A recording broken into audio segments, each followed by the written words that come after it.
I'm going to call this general committee meeting to order. Council, due to the COVID-19 pandemic, meetings will be available to the public via live stream only on the town's YouTube channel. To participate electronically, please visit aurora.ca/participation.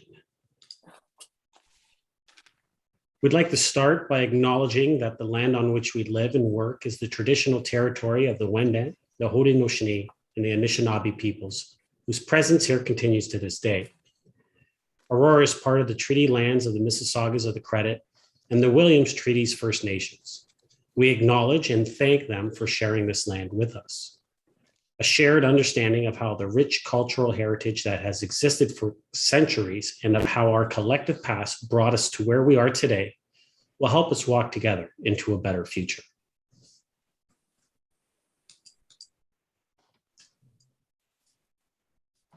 Council, can I get a motion to approve the agenda with the added items? Councillor Gilliland, seconded by Councillor Thompson. Any comments, questions? Seeing none, all those in favor? Opposed? That carries. Any declarations of pecuniary interest? Seeing none. No community presentations, delegations. We have one in regards to 6.1, Joanna Fast from Evans Planning and regarding item 9.4. Joanna? Welcome, and I'll just remind you have 5 minutes and the floor is yours. Good evening, Mr. Mayor, members of the committee. I have a very quick presentation. I'll pull that up.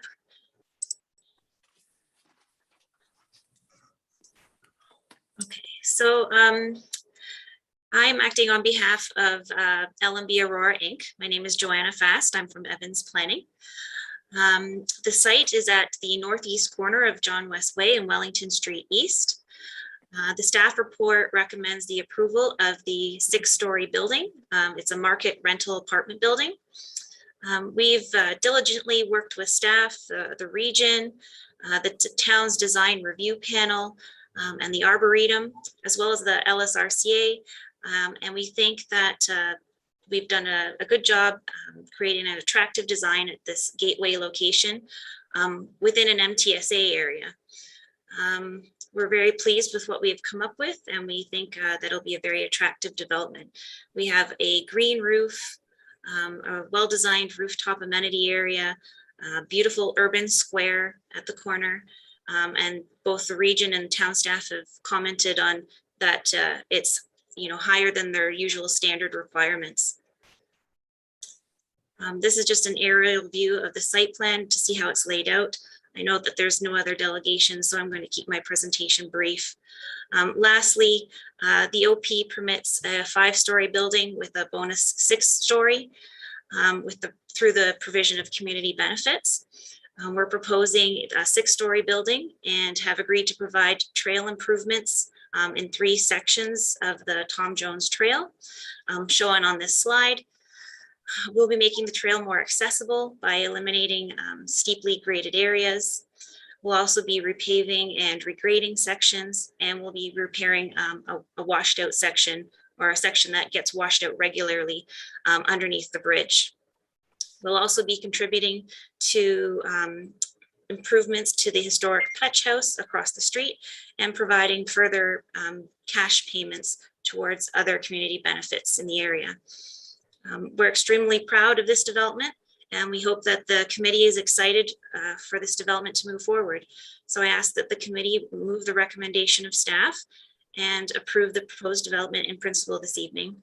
And I'd like to advise that I'm available to answer any questions should the committee have any questions on this application.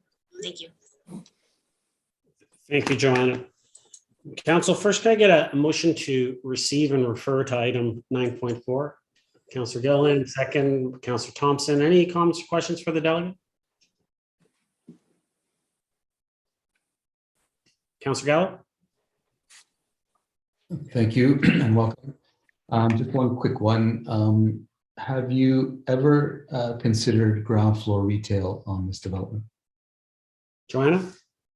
Through you, Mr. Chair, we did take a look at it, but this site was hard in terms of providing the required parking that would be necessary for retail. With all that, with the retail on the ground floor, we just weren't able to go underground. We do have to do specific ground improvements to make this design work. And so that is the reason why we haven't done any ground floor retail. Through our application, we did do a commercial needs study, and there is a lot of retail and commercial development in the area. So it concluded that it wasn't necessary on the site. Councillor? Are you aware that our official plan recommends ground floor retail? We do acknowledge that it encourages the ground floor retail, yes. Councillor? Okay, thanks. I'll speak about that later, Mr. Mayor. Thank you. Councillor Thompson? Thank you. Through you to the delegate. Just quickly, you referenced the building as a market rental building. Can you give a sense of what those market rental rates in dollars you're targeting would be? Joanna? Through you, Mr. Chair, I don't know the exact dollar amounts, but it is market rental. I believe that it was to be more higher end, geared towards seniors and empty nesters.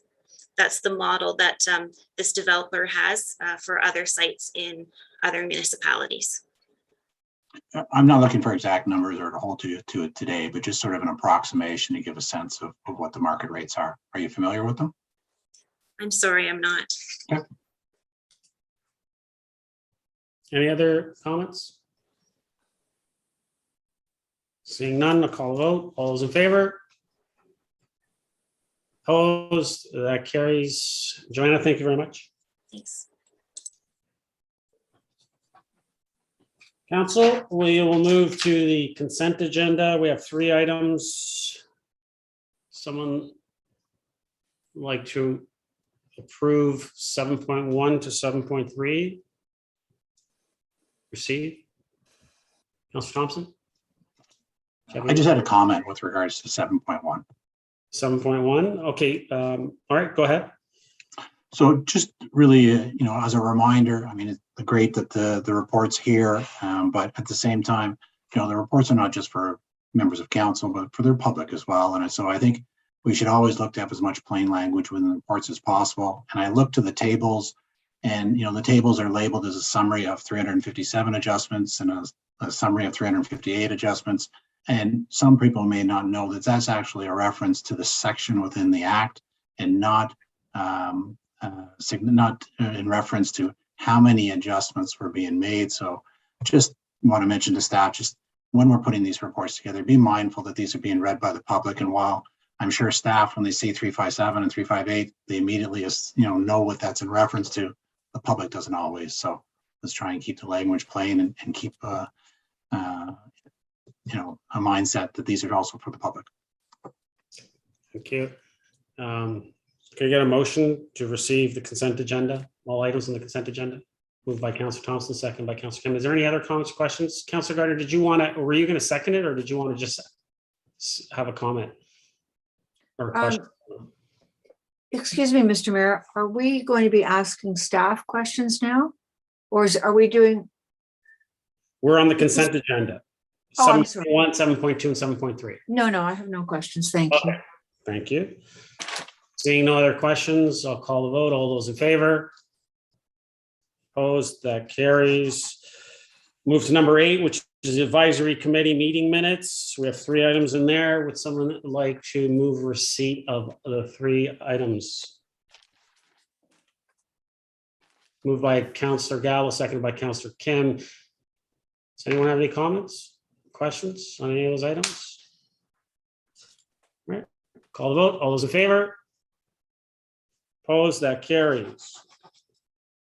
We'll move to items requiring discussion on our regular agenda. Council, if everyone's good with this, since we did have a delegate, how about is everyone okay if I move 9.4 ahead? We'll finish that up first. Yeah, yep. Everyone good? Unless there's no objections, we'll start with that one, all right? Okay, 9.4. Just pull it up here on my sheets. Application for zoning bylaw amendment and site plan control, LNB Aurora Inc., Northeast Quadrant of Wellington Street and John West Way. 1, that report number PDS 22-002 be received. 2, that the zoning bylaw amendment application file ZBA 2019-01 be endorsed in principle, including the proposed increase in height in exchange for the proposed community benefits as discussed herein. And 3, that the proposed zoning bylaw amendment be brought forward to a future council meeting for enactment once an agreement has been executed between the town and the owner to secure the proposed section 37 community benefits.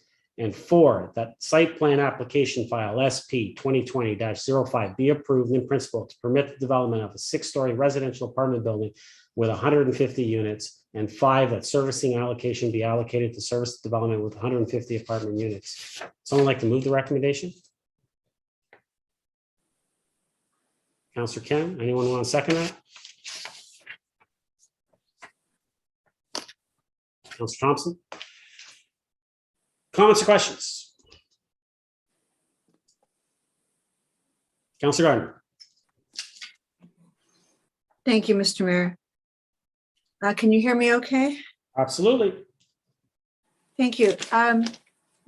There's a lot of environment. If we look on our charts, there's a lot of environmental protection area here. Can staff tell me, based on the Lake Simcoe regulation area map, and actually our own zoning bylaw, is this site on floodplain? Mr. Terry? Did you want to? I'm not that familiar with the application. Okay. Your worship. Okay, this has been the council. All right, Ms. House, go Oh, ahead. sorry. We have our acting, and I apologize. Correct, I Our apologize. Director of Planning. Yeah, I start off and you give me the really good ones right up front. I appreciate that. But for, through you, Mr. Mayor, on this application, I know it has been approved through LSRCA, and they have also looked at updating their mapping. It is in a regulated area. Further to, if it's what impacts it has on that, I can get more details for you, specifically what their comments were, if that's what you would like to request. But as far as just in the report, it does say that it has gone through their approvals in their review. Thank you. And I can't give all the history, but I know this is, as it shows on in our report, it's an environmental protection area. Most of it's an environmental protection area. My remembrance is that there is floodplain here, and that the developer wants to move the floodplain around so that the floodplain area gets filled and they create another floodplain area. And I don't know. It is, okay. How about this? I don't think you're going to be able to answer this about the fill. So this goes, if they move this is going to be a cut and fill area. They're going to cut out some of the land, and they're going to take that fill perhaps and put it into the part of the land that they want to raise. Do we have any idea how much fill is going to be placed there, and what the, if we're taking it off site,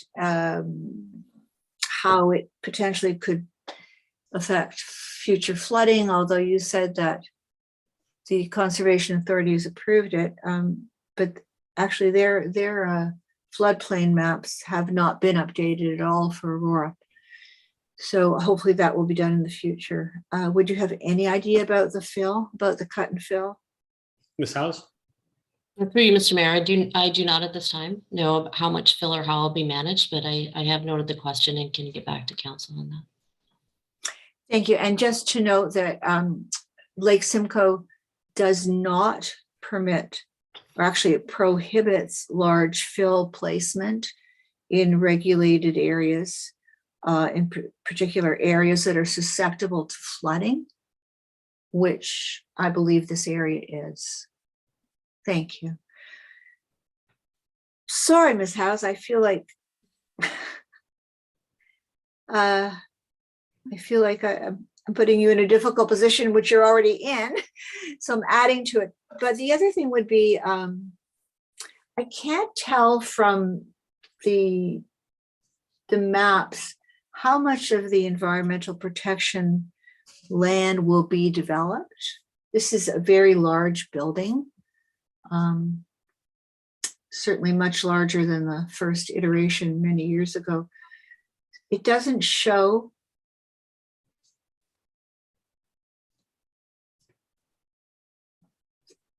how much of this environmental land is going to be built on. So I'm guessing you don't have the answer to that. And I should have thought of sending you these questions earlier. You might have been able to find out. But could you find out for next week, please? Ms. House? Yes, through you, Mr. Mayor, I'll make a note to have these questions and get back to you on that. In particular, a detailed map of the overlay of the environmental area. Thank you. Thank you. And because it looks like from the information we have on the proposed site plan, it looks like that it's almost entirely in the environmental land. Thanks. Thank you, Councillor. Councillor Joanna. Thank you. Just a quick comment. I'm happy to see that there's a climate change consideration section now in our reports, and specifically, I'm happy to see that they're incorporating green roof feature to reduce the heat island effect, as well as the water saving and removing the invasive plants, which I know is quite the issue. I'm assuming that might be some Phragmites, but I'm not sure. Just kind of on the climate issue of sorts, I noticed on the design on the main corner of John Westway and Wellington, there's a rather large hard surface there on that corner. And I know that they are proposing less of amenity space. And I'm just trying to understand the purpose of that large corner being completely paved or sidewalked or concrete. I'm not really quite sure what materials you're using, but I'm just trying to understand the purpose of why we need such a large paved area and what that intended use is for. So through Mr. Mayor to, I don't know if it'd be the presenter, Joanna Fast or staff. I'm not sure who. Staff. We don't have the presenter here at this time. We're in the council meeting, or in general meeting. So Ms. House? Thank you. Through you, Mr. Mayor, I will inquire as to the reason it was designed the way it was. Again, maybe the presenter could have answered that question earlier, but I will find out if there are other specific questions about the way that it was designed. I know it is a gateway feature, so having that open area and that space to walk through and have it inviting from that entryway would be desired, but I can ask about other amenities on that corner, if that was the question. Councillor? Thank you. Yeah, I apologize. I thought maybe we had the presenter to defer at this time as well, but I guess not. So I kind of waited till this time. But yeah, if you don't mind, that would be great, because it seems like a rather open, wasted space. I don't know if they intend on people standing around there on that corner, but I think there could be a better use of that space to maybe increase that amenity space in that corner somehow, whether it's additional seating or what it is that they would do. But I just like a little bit more of a reasoning behind that. Adding less permeable surface there doesn't really seem to be desirable in my mind. Thanks. Thank you, Councillor Gallo. Yeah, Mr. Mayor. Unfortunate, Director of Planning, past Director of Planning isn't here to answer some of these questions, but I'll ask them, and then I guess someone will get back to me. Just to start off with the original application, or at least the June 26, 2019 public planning meeting. I wasn't there, so you'll forgive me. I won't be duplicating anything, but I watched it today just to give me a sense of what the discussion was about and everybody's perspective, including the public. But that report of of June 26, 2019, it speaks to the application's history. In 2013, the official plan and zoning bylaw was amended. And we had agreed, I believe I was on council because I remember that application, and it was a council for the purpose of one-story multi-unit retail plaza. And during that time, we also, for some reason that I haven't been able to figure out yet, and fortunately our website doesn't have the any agendas past 2014, so I'll have to get that from staff at a later date, at least 2013. At some point, hopefully we can fix our website so that we can have all reports on there from the beginning of time, hopefully. But what we did at that point is we changed the designation from Promenade General to Promenade General Special. And what that did for a single story retail, multi-unit retail plaza, and you'll see in our report tonight, it speaks to that exception, or at least that change from general to general special. And I'll read that because I think it's pretty important. Not that it bothers me, but it's more of it's perplexing why we would have done that when we're approving a single story multi-unit residential plaza. So that's 11.62 of our official plan. And it says the following policies apply to height with the Promenade General designation. So remember, this current application in 2013, we said that it does not have to comply with this. The minimum maximum height shall be subject to the heights indicated in Schedule B, and buildings taller than a 4-story or 15 meters are subject to front yard setbacks at the 4th story and angular plane provisions of the plan. It doesn't comply with that. With the Promenade General designation, there are lands where the maximum height of new development may be increased up to 1 story to a maximum of 6 stories or 22 meters, whichever is less. And by the way, this is 26 meters. Through a height bonus subject to height and density bonus provisions of the plan. In addition, in order to achieve any part of the height bonusing, the following conditions required. The property in question must have a minimum frontage of 40 meters. It doesn't. The development proposal must meet massing performance standards, including any angular plane and setback provisions that apply. It doesn't. It goes on and on. So we said this doesn't have to comply with any of those in 2013 for a single story multi-unit residential. I have no idea why we did that back then. It makes sense now to do it because we have a 6-story residential building in front of us that we're deciding to, but it's exempt from all of that, which means it allows the 6 stories and it also allows the bonusing, which I would have approved. I'm perplexed why we would have done that in 2013 and allowed that to happen. And once I get the 2013 report, maybe that'll shed some light. It just doesn't make sense to me why we would have said all of that doesn't comply for one single story multi-residential building. In terms of what I asked the delegate, in terms of ground floor retail, and you'll remember that I had similar concerns with the Yonge Street and Edwin property. And I guess maybe this is to staff. I don't know whether Lisa can answer this or not. Our last public planning meeting,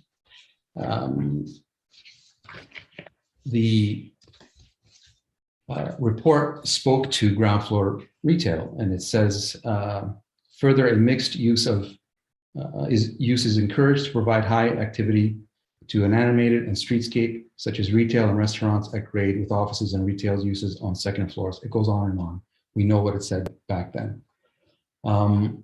Interestingly enough, the same section, the same wording applies to this development. And I guess my question is, how come in this report, it doesn't speak to what our official plans says regarding having ground floor retail?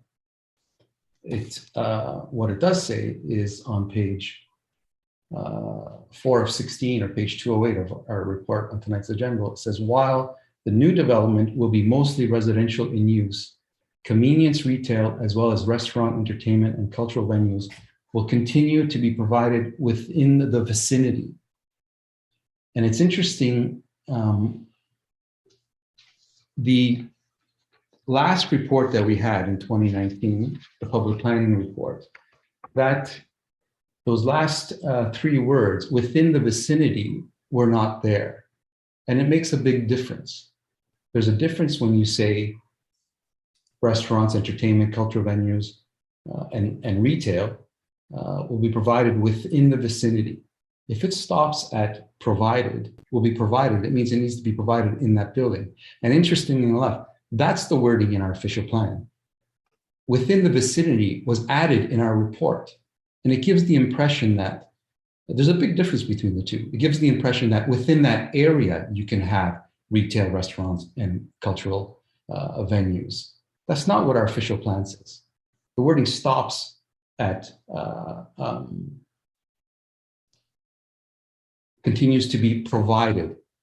So I'll read it that way. While the new development will be mostly residential in use, convenience retail, and as well as restaurants, entertainment, and cultural venues will continue to be provided, period. That's what our official plan says. So for some reason, we added within the vicinity, which changes the whole feeling of that sentence. Not to mention, nowhere in this report, unlike Yonge Street properties, does it say it doesn't comply. When we had the report on our last public planning meeting for the Yonge Street properties, as you all know, it specifically said that the official plan, promenade study, secondary plan, specifically says to have ground floor retail. And that developer was choosing between having it or not. And we had that whole discussion. For some reason, this one doesn't. And I'd like to know why. Ms. House? And through you, Mr. Mayor, in that paragraph in the report, and when it mentions in the vicinity, it lends to the commercial report that the delegate had mentioned on the needs base and reference. While I don't have a specific answer of why that difference, again, I can respond back to you with further information. But when they did the market demand of the commercial demand at floor retail versus a retail demand, that was one of the decisions that they wanted to go with, of not having retail at the ground floor. How it applies on the official plan piece, I'll have to get back to you with. Councillor? And I'll give some leeway because I wouldn't expect an answer, but at some point I would, because the wording changed. And not only does it change, but it does not reflect what's in our official plan. And it changes the meaning of that sentence. Nobody would have an issue if there's no ground floor retail, if it's simply saying within the vicinity, all of those things exist. That's not what the official plan says. And it's exactly the same wording as it is for the Yonge Street property. And for some reason, we didn't put it in this. I will, I'm not sure how much time I have, Mr. Mayor, but I'll move on. There's some discrepancy in terms of that same section where it speaks to the official plan requires that the building step back be provided at the 4th story. The proposed apartment step back 1.5 at the 6th story. That's on page 212. And if you go to page 214 under planning, it says the proposed apartment building is appropriate in scale and height for the area, the elevations, as well as designated setback above the 5th floor, allowing for articulation of the building. So is it the 4th floor that is mandated by the official plan? Is it the 5th floor or is it the 6th floor? Ms. House? My apologies, I'll have to get back to you on the answers of what that was intended to imply and at what level they would have a step back on that. Councillor? Thank you. In terms of the Lake Simcoe Regional Conservation Authority's approval Is there a recent approval, or are we going with the approval from, I believe it was 1990, if I'm not mistaken? Ms. Howe? In terms of the cut and fill, that was in 1990. Ms. Phil? I mean, Ms. House? Or that was 1990? The cut and fill approval was 1990. Okay, from LSRC. So I'm wondering if Lake Simcoe Regional Conservation Authority do we have a recent approval from them looking specifically at this development and giving approval? Ms. House? Similar to, sorry, through you, Mr. Mayor, similar to the other on the LSRCA pieces, I will get back to you with the detailed information, including the mapping and when their approval or their comments were on this site plan, on this site plan, so you understand where the time frame on it, if that works. And Mr. Mayor, just to be clear, I did ask, I sent an email earlier today to the author of the report asking for this information. I didn't get back, and I probably should have sent it to Ms. House, and I didn't. There was no director, and I'd forgotten who the acting director was. So at least it's in writing in an email. It speaks to also accessibility, and I'm on the Accessibility Advisory Committee, and I may be mistaken, but I don't remember this coming to us. And it says that the town's Accessibility Advisory reviewed the site plan on behalf of the Accessibility Advisory Committee in accordance with the, and it goes on and on. And I'm wondering why it didn't end up on the agenda of one of the Accessibility Advisory Committee. Ms. House? For you, Mr. Mayor, I would look at their schedule and see if it was scheduled, or through the pre-consultation. Typically, accessibility does make their comments at that point on the site plan as it moves through the process. So I can see where what notes and what the comments were specifically from accessibility. Councilor? Just as a note, my last point, on page 217, impact on environmental and wildlife, it says, the subject site and cut and fill area have not identified any wildlife disturbance. The Lake Simcoe Regional Conservation Authority has provided their acceptance of the application and recommended conditions of approval. So again, I'm curious to see what that document looked like and what it is they approved. Thank you. Thank you. Councilor Thompson?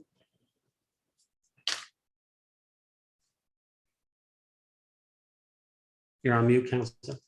Thank you. Councillor Gallo asked some of my questions, but I guess the one that I wanted to touch upon was really public consultation. As noted, it's been 2.5 years since we had this at public planning. I'd like to hear from staff, I guess, what efforts were made this time around to notify the residents in the area that this application is back in front of us. Ms. House? All right. Again, I'll have to get back to you on the communication that is of late when they're recirculating the updated site plan. Thank you. My concern is that many in the area may not know that it was before us this evening, and or you have, because so much time has elapsed, perhaps new residents moved in the area that wouldn't know about it at all. And I just think we owe it to them to notify them that this is in front of us so that we ensure that they have an opportunity to provide additional comments. Usually the gap isn't that great between the time that it's in public planning to when it comes to GC. So if Ms. House could follow up and let all of council know what steps were taken to communicate to everybody in the area, I'd appreciate it. I'm seeing Ms. House nod her head, so yeah, I'm sure she'll get us that information. Is that all, Councillor?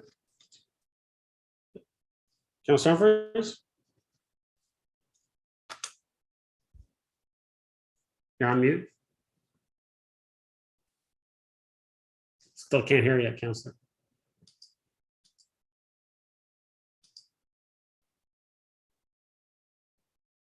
No. Do you want to try to fix your mic or something? And then I'll just go to Councillor Kim first because he's got his hand up, and then we'll get back to you. Okay, Councillor Kim. Thank you, Mr. Mayor. Through you, given that we do not have our Director of Public Planning at this time to respond to any of the questions that we do have, and given the concern raised by Councillor Thompson regarding that the last public consult was done 2.5 years ago, I'm not sure if there's any further point discussing this, because I can't see us passing this in GC when we have so many questions and we need perhaps an up-to-date public consultation. So, I'd recommend deferring this to another meeting cycle.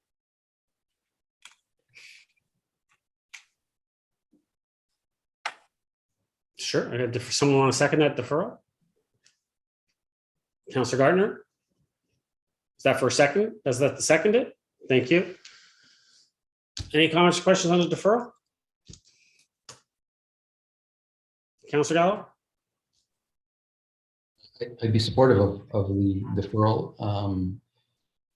I'd like to hear at least from staff in terms of what their intent was, in terms of were they intending on bringing this to our next council meeting, or February's, or just to get a sense of what their timing was. So Councillor, whatever we decided tonight, if we made a decision whether it was to approve or this failed, then it would just go to ratify at council at the end of the month as normal procedure. I thought through Mr. Mayor, or to you, I thought we would have had to have more information. There just seems to be something missing between now and council, but I may be mistaken. If that's the case, then yeah, I definitely would want a deferral. And there are some other points that I'd like to raise either publicly or if I can, actually one pretty significant one, an increase from 134 units to 150, and not one mention in this report that there's an increase in units in 14 units, half a floor increase, and not one mention in this report. Okay. Does it make sense? Okay. Anyone else to the deferral?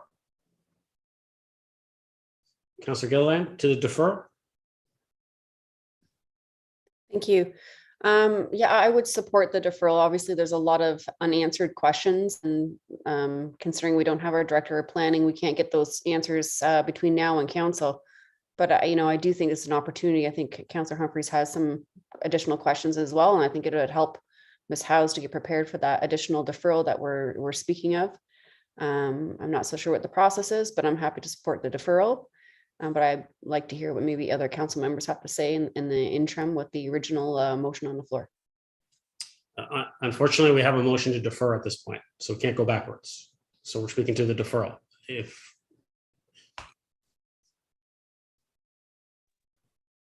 Gotcha. Councillor Humphreys? Hi, through Mr. Mayor, can you hear me now? I can. Good. Through Mr. Mayor, and to the deferral, I think it's the right way to go for sure. I also think that through staff's investigation, that perhaps we do sort of a little bit of a back step and do perhaps a public planning, if possible, if that can not jeopardize the plans of this, totally, throw it off. I do believe that there's lots of changes that are significant. It'd be great to get the public input as much as possible, sort of start the process and move forward. So I think it's a good step in the right direction at this point.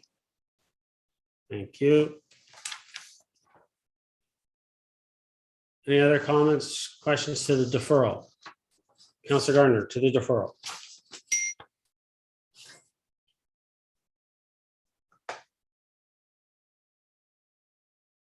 You're on mute, Councillor.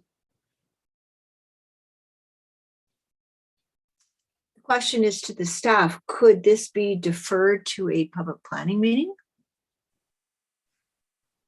Is there such a ability to do that? Ms. Howes? Through you, Mr. Mayor, we'll take direction where this would like to come back. Preference would be to update the report, answer the questions, and bring that back to a GC with the consultation piece updated. I did note in the report there was extensive consultation, but it does not have the dates and the time. So I do want to clarify that and bring that back. But I'll leave it to council's direction on when this would be brought back to you.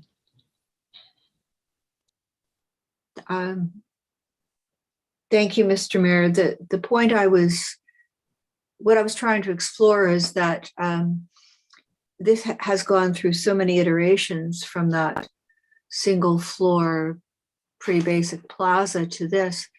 And there was a lot of interest from the public about what we were doing here. So I don't know if it's possible. I'm sure the developer will be very displeased, but this is an important corner, and it's actually an important environmental area. So if it can be deferred to a public planning meeting, I think that would be most appropriate in order to re-involve the residents. Okay, Councillor, and that's fine if you want to take that avenue. Obviously, the residents can still get involved at a GC and be delegates. We're well past the timeline as far as any appeals. I think it's our obligation to get all the information that we need to make a proper decision, an informed decision. And once we get all that information, we make a decision. So I think to go back to public planning, I think just is, I mean, you might as well just say to the developer, just go to the tribunal. Okay, we might as well just say no right now. Sorry, I was just trying to follow up on Absolutely. I think Councillor Humphrey's comment. Okay, but then to a GC, but we need to give enough time to be able to fully notify the residents for them to get in touch with the town with their questions. Thank you. And that's fine. My suggestion, Council and Councillor Kim, if you're okay with this, I would suggest the second GC to give some more time in February. The second cycle in February? Yeah, because the first cycle falls on February 1st, which is coming up quick. Yeah, So- well, the second cycle only is in a month from now. Yeah. So but that's I don't know if that's, I wouldn't think that'd be enough time personally. if Councillor, if it's not, we can always defer it again. That's Council's prerogative, right? Okay, But in the meantime, I would recommend that we all try to get all our questions answered and be as informed as possible, and encourage the public to come out. So no other comments, questions on deferral. I'll call the vote. All those in favor? Opposed? That carries. Mr. Clerk, you got that, right? Thank you, Mr. Mayor. Just to confirm, deferral to February the 15th meeting. Correct. Thank you. Thank you. Okay, Council, we'll move to 9.1.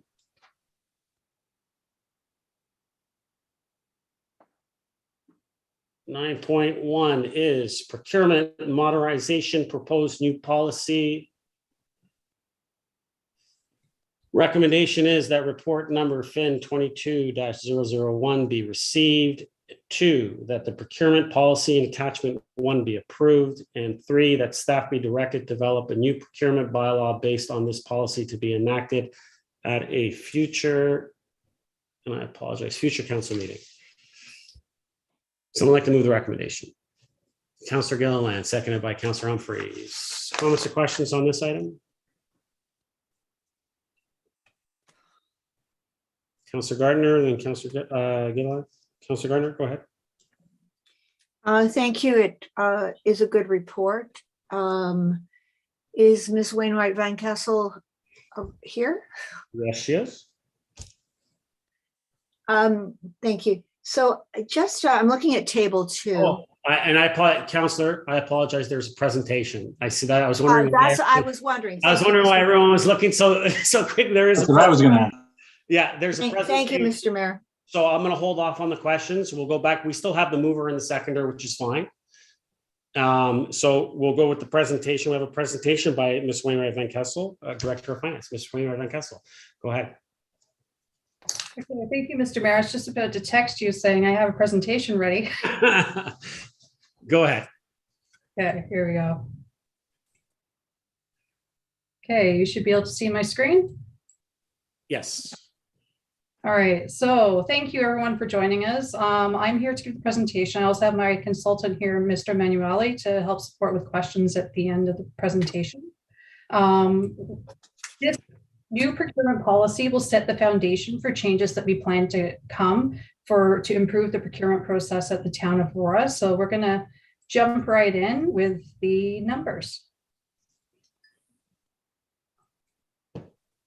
So here we go with the thresholds. So we're looking at the thresholds that are being proposed for the new procurement policy. As you can see, the low value procurements does increase from 10,000 to 25,000, doesn't change for consulting. The medium value, which is basically our 3 quotes or invitational procurements, increase to 50,000, and our high value competitions start at $50,000. And we do also have some changes relating to non-standard procurements. The non-standard procurements are basically our single and sole sources. So those are things where there's no actual competition that happens. So this would be after we get to that $50,000 threshold. They are now in alignment with the trade treaties, and they also still do consider the business needs, and the procurement policy identifies the areas in which we have made some exceptions, which includes renewing software licenses, liquidation sales, and being able to take advantage of good deals on used equipment, and then also special events, because as we know, special events, entertainment, and vendors don't necessarily fit into the standard procurement box. The policy recommends establishing a procurement governance committee. So this committee will have the procurement manager with members from ELT and legal as participants in the committee. Part of their role is to deal with some of the bigger decisions that needs to be made in relation to this policy, such as supplier protests and supplier suspension. That's a tough one to say. So after the policy is approved, we'll look at establishing the committee, creating the terms of agreements and terms of reference. And then we'll also be looking to this committee for their advice if we should be making modifications to policy or any of the protocols. And the protocols are basically internal processes. The new policy gives us some more tools in the box. So there's more flexible bidding formats. So these formats include concurrent negotiation RFPs, some consecutive negotiation. And negotiation means that we can actually get better value for our money for the town. There's more opportunity for department-led invitational RFQs. Those are our medium value procurements, which would go up to $50,000. And also developing rostering. So we can look at those procurements that we would do on a regular basis to set up some standard agreements to move forward with. We also have 17 new internal protocols that our consultant has assisted developing for us. These are internal processes, and these processes manage everything from procurement planning all the way through to the supplier evaluation at the end of the contract. So we also came to you last month and gave you a bit of a status update on what our current process looks like. And this policy does address many of those areas that were identified for improvement. The new policy enables us to move forward on these and start taking action to improve our process. And it will set the foundation for us to be able to do this. But it's not something that will be done immediately. It's going to take time as we implement and roll out the new process and policies. It's also going to change the role of procurement services. So right now, procurement services is very reactive. We're managing every procurement from 25,000 and higher. There's a lot of manual activities that are happening, a lot of manual forms that need to be filled in, managed and tracked. And there is a lot of client support and some training happening. In the future, what we're looking to move towards is focusing on those higher value procurements, also through the implementation of the RFP, automating a lot of our workflow, which is all very manual through email right now, and enhancing our support and training to be more of a strategic partner with our clients and our departments. Also, by introducing more negotiated bids, we can get better value for our money, and then we can also start doing more analysis on vendors and categories to see where there's opportunities to improve our buying and purchasing power in procurement. Green procurement is also a part of this policy. The policy supports green procurement, but there is more work to be done to establish the green procurement standards for the goods and services we typically buy. The landscape of green procurement is still developing, and we'll work with our environmental advisory committee as we start to develop these standards and as we move forward while understanding that this landscape could be changing over the next few years. So we have a few next steps to take care of. The biggest thing is going to be rolling out this policy upon its approval and bringing forward a bylaw at the meeting in February.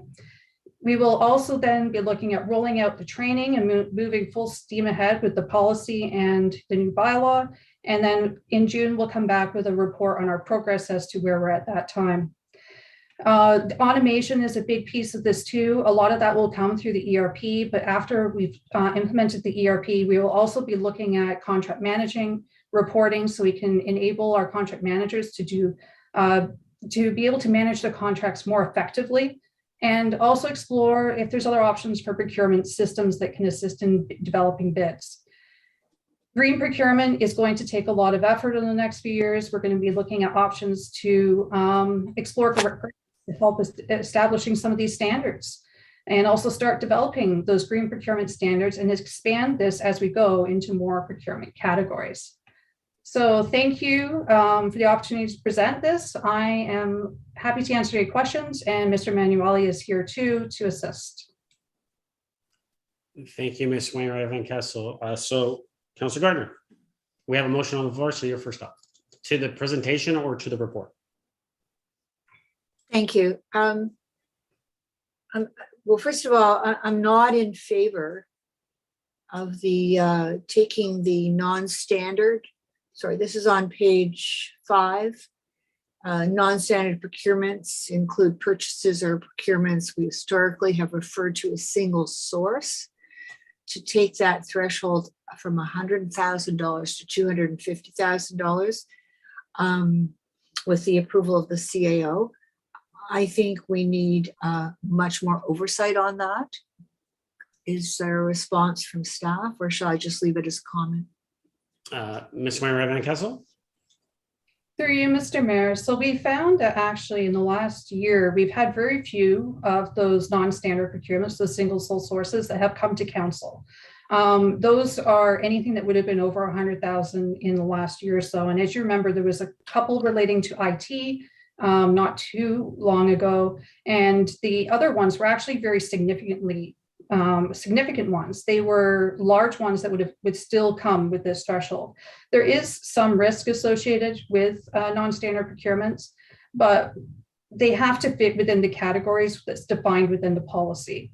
So the option is we could have non-standard procurements approved up to $250,000 by the CAO, or if council chooses, there's an option to do this differently as well. Councilor? Thank you. I'll leave it at that. My main concern is with respect to green procurement. And I'm glad to know that there's a lot more work that has to be done on this. With green services, that's not an issue. With green goods, I think we should also include in the evaluation if sustainable processes were used to produce the goods, the pre-market environmental costs, including the production, how it's produced and how it's transported.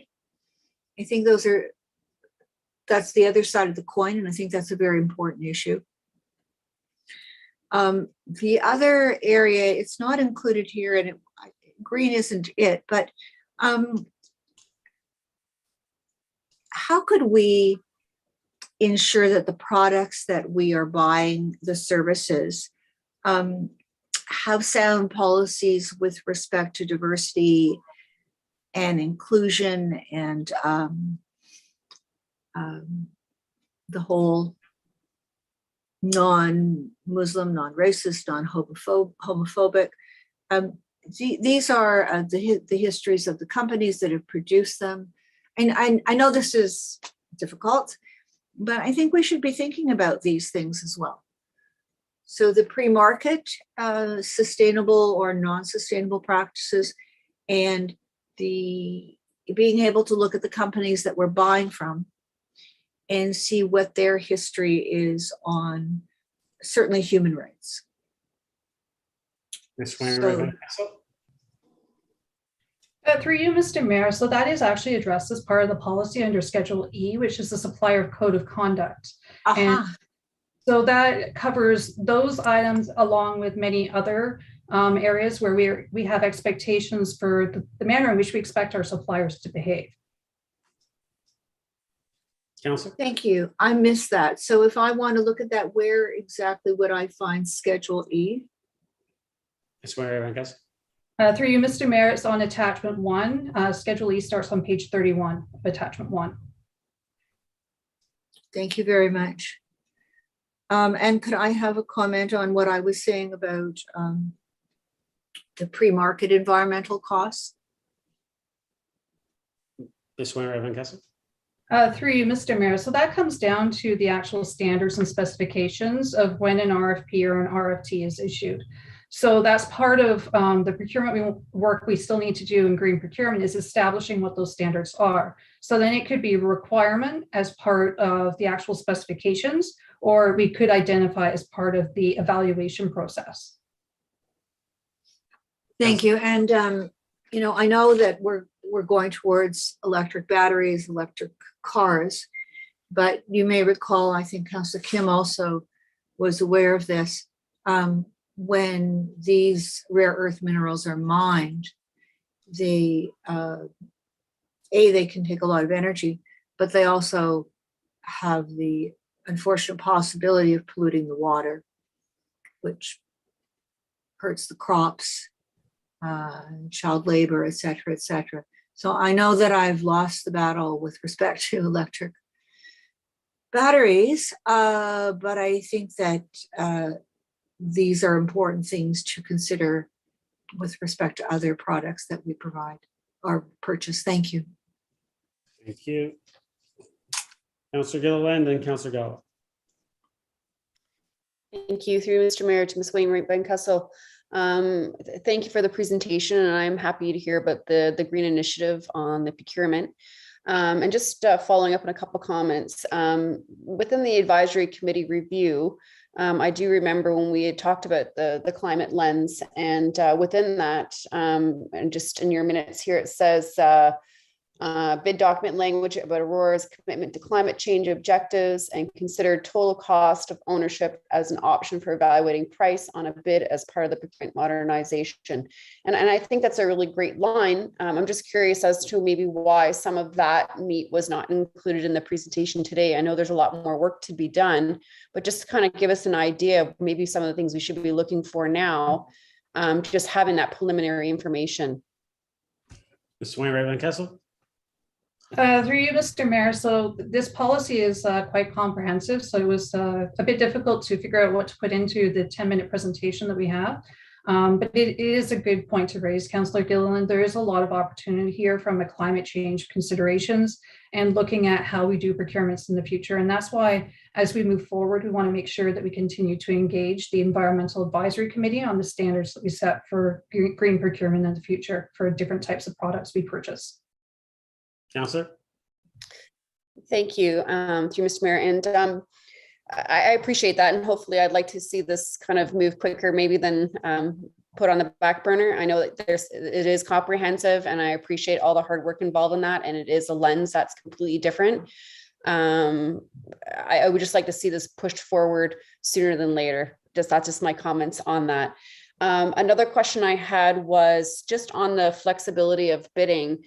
I didn't see any language about life cycle approach. Is that something that is going to be included as best practice?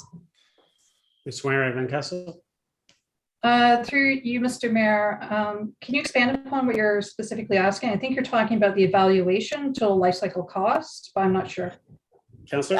Yes, I am, just as part of that, because I know that's not something that we have typically in the policy about the life cycle approach, as far as, you know, you might be paying a little bit more, but the longevity of that product will definitely out, a less expensive option. Is that something that's specifically included in this policy to have as a best practice? Ms. Moira Van Kessel? Through you, Mr. Mayor. So that is something that's definitely supported by the procurement policy, and every procurement is different, so it would need to be used where it's most appropriate. So we would be looking at the different options depending on the procurement that comes forward. And for ones where looking at the total life cycle cost is most appropriate, would be using that. But obviously, like every procurement has its own little nuances and its own little differences, but that is definitely one of the tools that we'll be able to leverage more as we move forward. Counselor? Thank you. And I'm certain that same evaluation method may work with the Green Initiative as well. And lastly, I'm not trying to go off topic, but as far as the procurement in relation to being allowed to purchase something that's, say, the flexible bidding you're talking about, if there is a part, and I like using this example because there was an opportunity that we could have had but was lost because it wasn't within our policy to do so. Buying a part for a big snow blower sidewalk to blow snow. We had the opportunity where we could have purchased this really cheap. It was secondhand used, but it's a part that we typically, who cares if it's used? It's just a part that you slip on, kind of like a sleeve. It doesn't have to be brand new. So is there some flexibility to where if these opportunities do come to the town where we can get something at a very reduced rate where we don't have to buy brand new, is that flexibility there? Ms. Mariana Kessel? Through you, Mr. Mayor. So yes, that piece is included, and it's included under a non-standard procurement exception. So this deals with things where there's bankruptcy, liquidation, or opportunities to purchase used equipment. Counselor? Perfect. All right. Thank you so much. Thank you. Counselor Gallo? Thank you, Mr. Mayor, to Ms. Wainwright, Van Kessel, and Mr. Emanuele. We often get consultants to develop specifications for whatever projects we are doing. I heard from a vendor that there are times when those specifications are done in a way that only one or a few vendors can actually provide a bid because they are so specific to a particular vendor or particular equipment. My question is, how do we address those types of issues where when we engage in consultants to develop specifications that they are done in a way that are broad and that allow multiple vendors to bid on those projects? Ms. Moira Van Kessel? For you, Mr. Mayor. So in procurement services, this is one of the roles that procurement consultants play. And they take a look at the procurements before they are put out to bid to ensure that as much as we possibly can, we're not pigeonholing to one specific vendor. If we're looking at doing a single or sole source, and that should be something that's called out as it is and make sure that we're understanding exactly what we're doing. But under the trade treaties that apply once we get to those $100,000 thresholds, it means that we have to make sure that we have open competition in place and we do consider alternatives where appropriate. So it is part of the role the procurement consultants do play as we move forward. And even today, even though it's sometimes a little frustrating for some of our clients in the departments when we say we need to be a little less specific in what we're looking for, but still ensure that we're being fair and open to all the vendors that they're looking to bid. Counselor?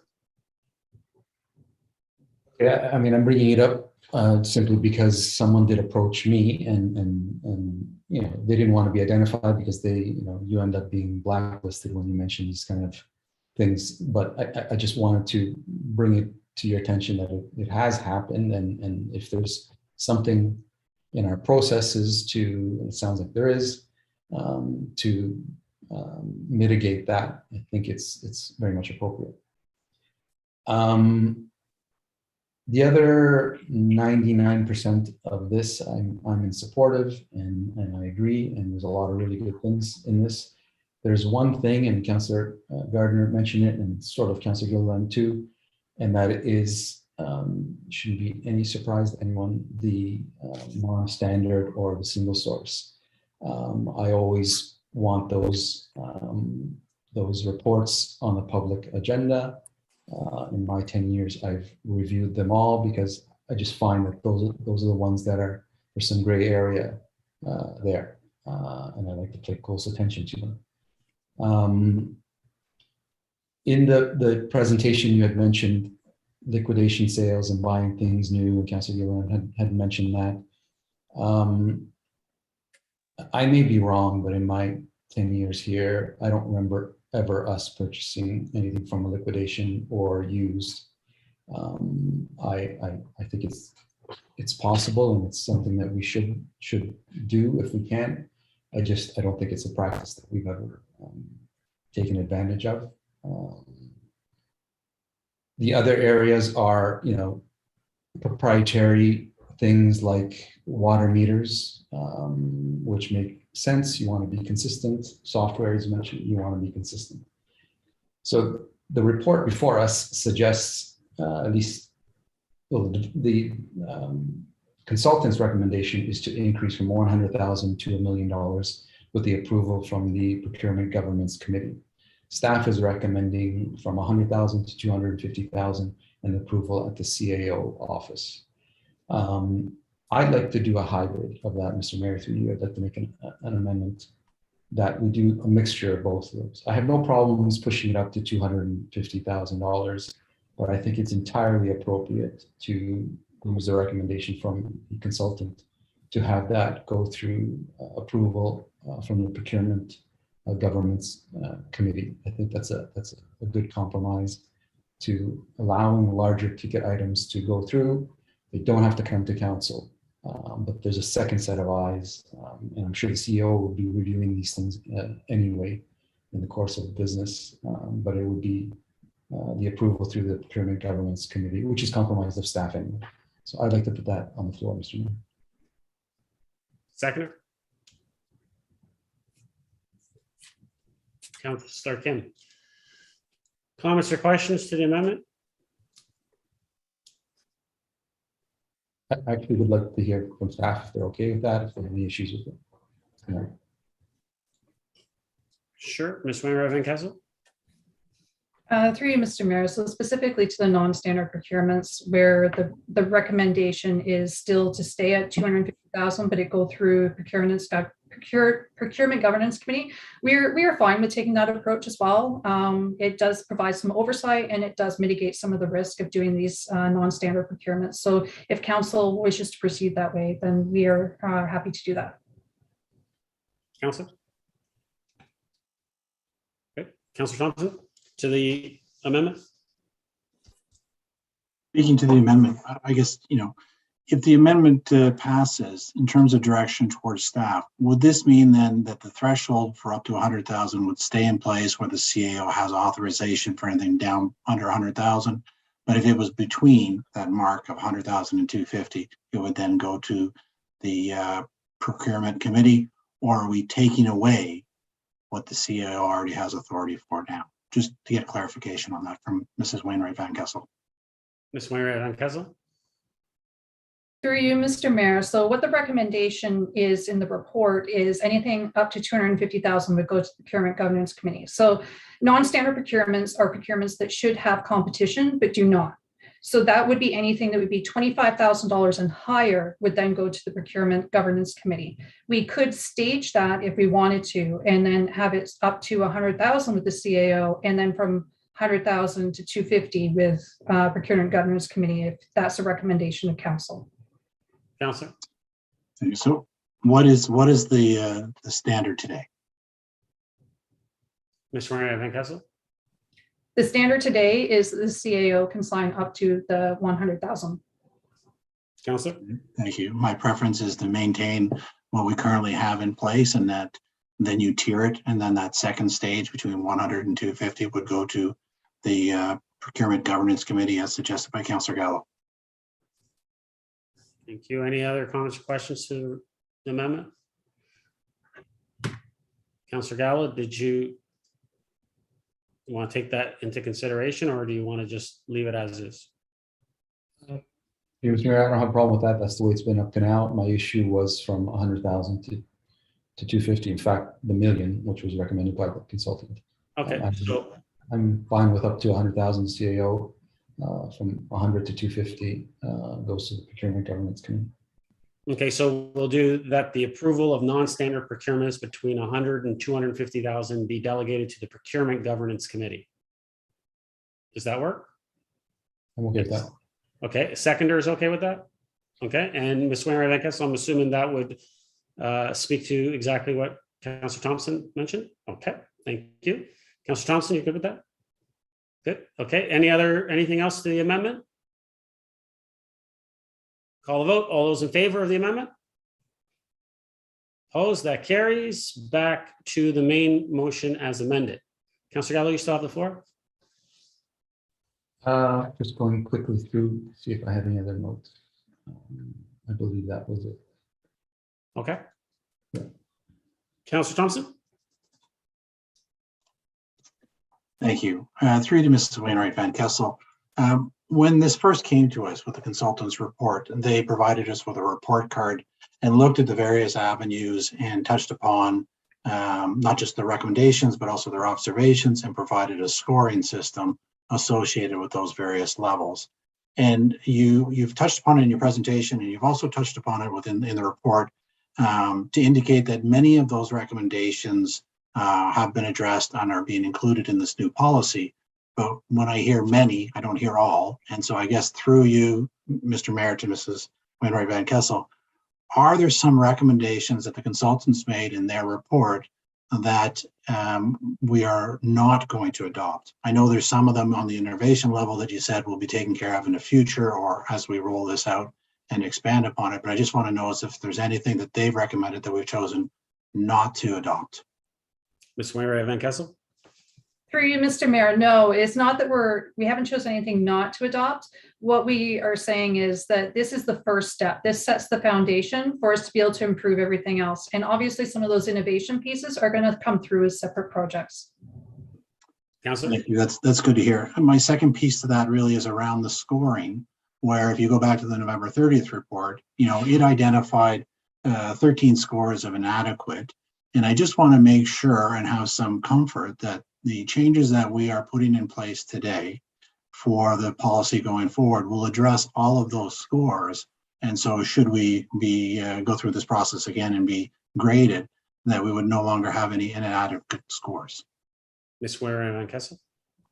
Through you, Mr. Mayor, I'd like to ask Mr. Emanuele to answer this question as he did the scoring. Sure. Mr. Emanuele? Thank you. Through you, Mr. Mayor, the scores will certainly, by virtue of the policy, as well as the more robust package of protocols that work with the policy, bring the scores more into the center, into the improved scoring in many of these areas. But I do want to stress that, as Ms.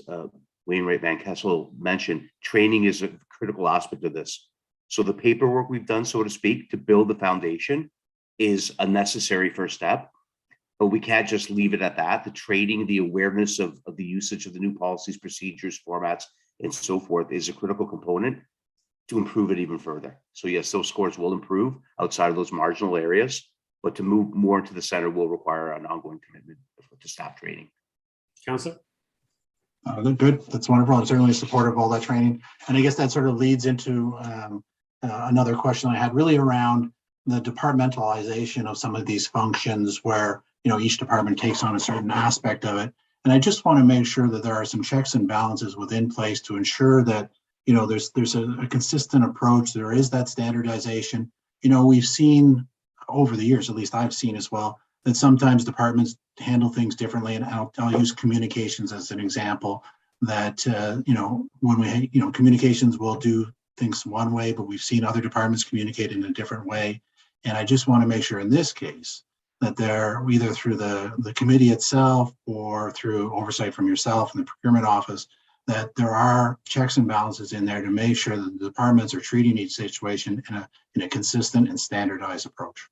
Through you to Mrs. Wainwright Van Kessel. Ms. Wainwright Van Kessel?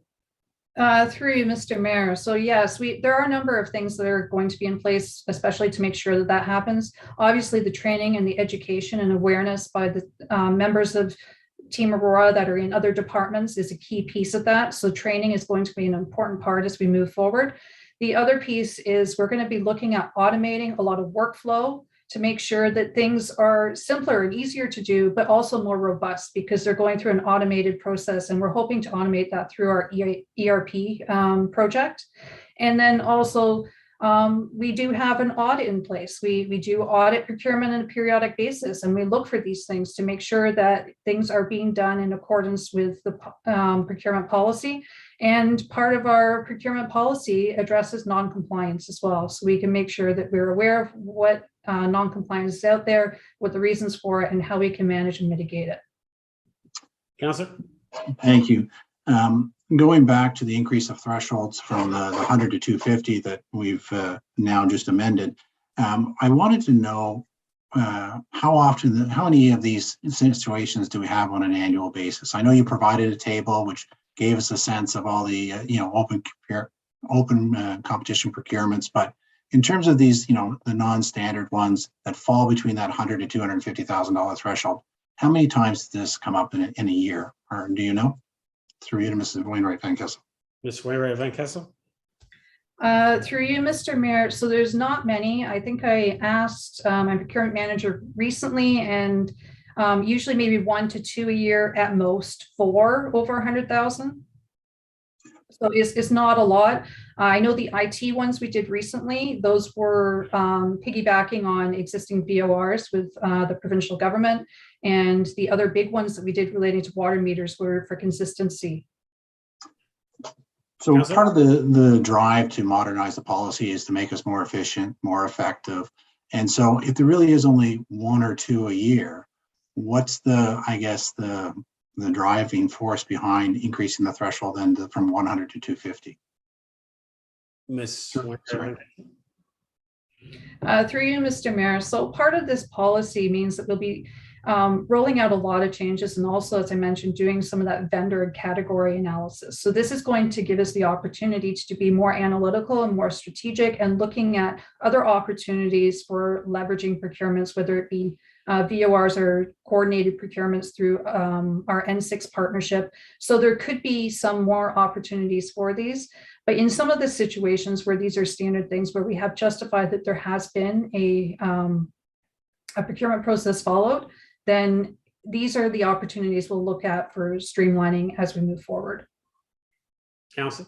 Great, thanks. Overall, I'm glad to see it in front of us, and I appreciate all the work that everyone's put into it. Thank you. Thank you. Councillor Kim, first time.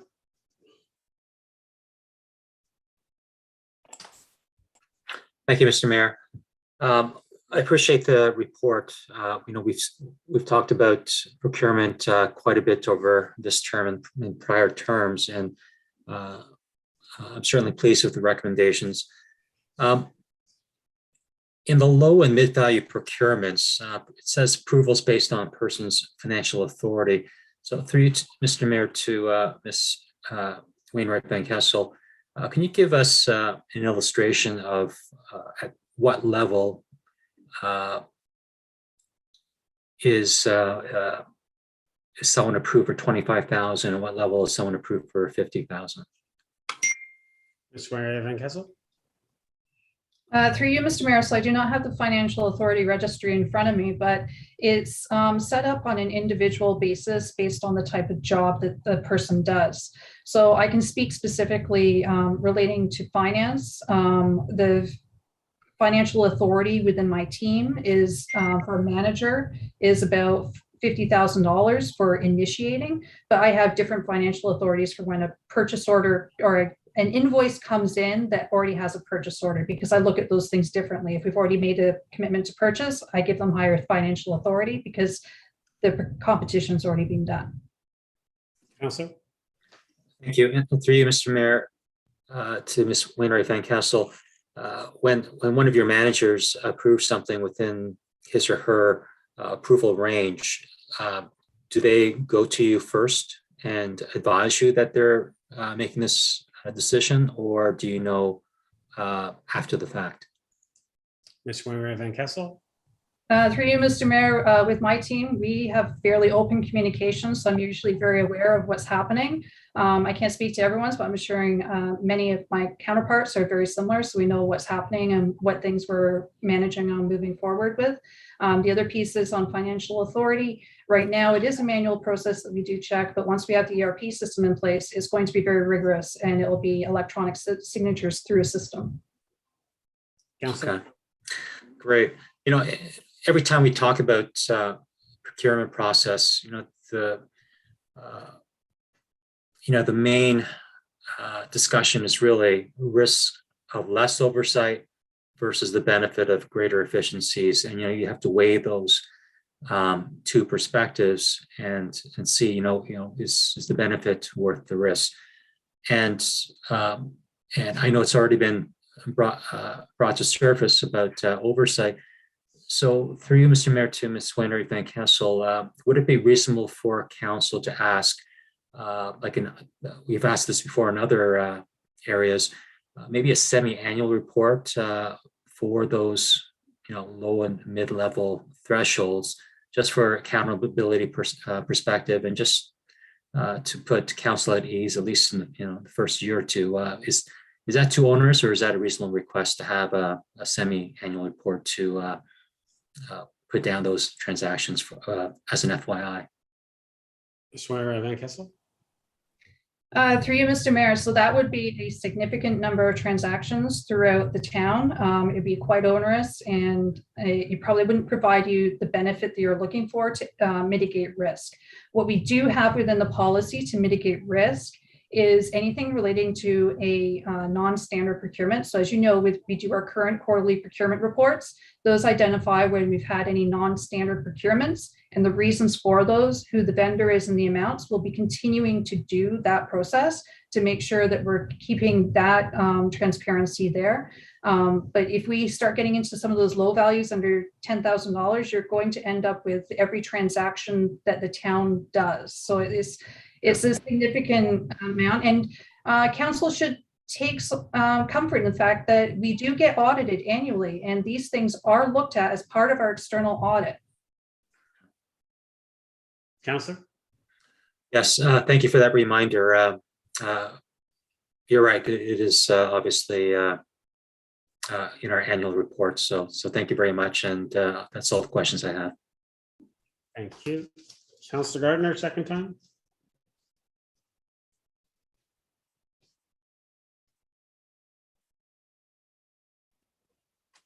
Thank you, Mr. Mayor. I wanted to go back to what I was, Ms. Wainwright Van Kessel referred me to a schedule. And with respect to the supplier code of conduct, it says that suppliers have to act with integrity and conduct business in an ethical manner, which I certainly agree with. But how does that exactly fit into the human rights issues? Ms. Wainwright Van Kessel? Through you, Mr. Mayor. So I know there is wording in there relating to human rights issues. And the thing is, if we were to have a supplier and we discovered that there were these issues, that's when the supplier's suspension protocol comes in, and we can actually rescind their contracts. There is the expectation that they do meet the supplier code of conduct, and if they do not, then they can lose their contracts. Thank you. Well, it does mention basically they have to treat their workforce well, appropriately.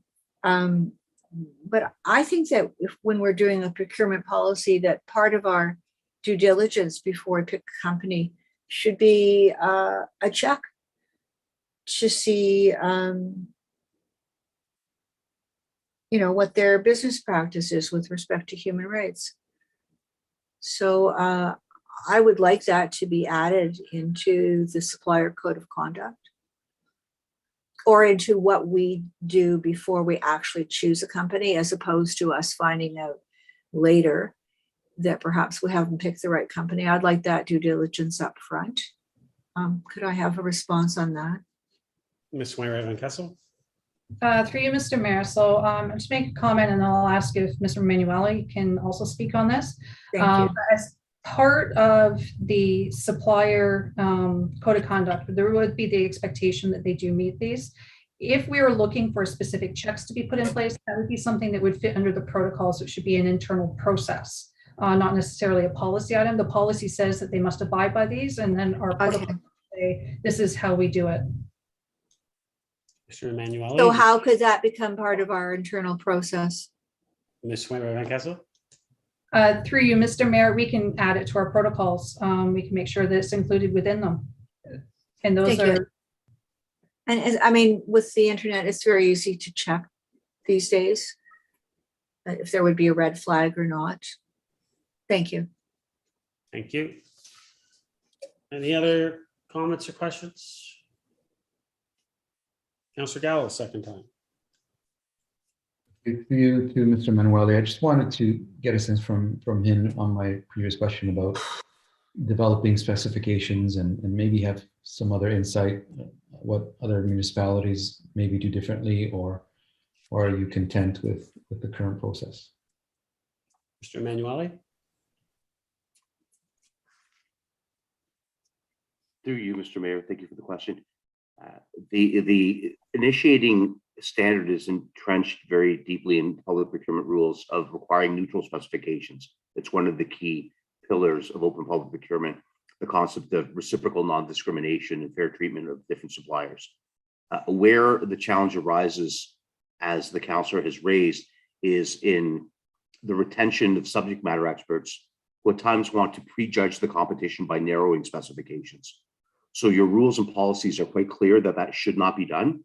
But again, it's an aspect that I go back to the training and also in the raising of expectations and the retention of the subject matter experts so that they're clear that their mandate is to draft neutral specifications, not to prejudge the competition by narrowing the specifications so that they're only suitable for one or two suppliers. And that's very much a transactional level consideration that requires awareness and training of internal staff so that those kind of expectations are built into contracts when the external subject matter experts are retained. Councillor. Through you, Mr. Mayor, is that entrenched in our protocols to educate the subject matter experts that they are to create specifications that are open and broad so that anyone can bid? Is that currently entrenched in, or is it an education thing that we're hopefully doing? Mr. Emanuele. To you, Mr. Mayor, it's partially entrenched in the policy framework in that the expectation of anyone you're retaining would be that what they're providing you complies with your policies and more broadly with the more general public procurement rules. However, that's a useful theoretical conclusion, but I would stress that the awareness and training should also cascade down to requiring specifically at the transactional level that when you're retaining your consultants, that be part of their specifications for their retainer. So I would recommend that it be expressed in those types of consulting contracts. And again, not in every contract, but where it's suitable. And that's where the policies and protocols in particular come in. And procurement services can advise accordingly in those types of transactions to ensure that those provisions are embedded. Councillor. And Mr. Mayor, for you to Ms. Wainwright Van Kessel, is that something we're doing, or is that something that can be implemented and changed? Ms. Van Kessel.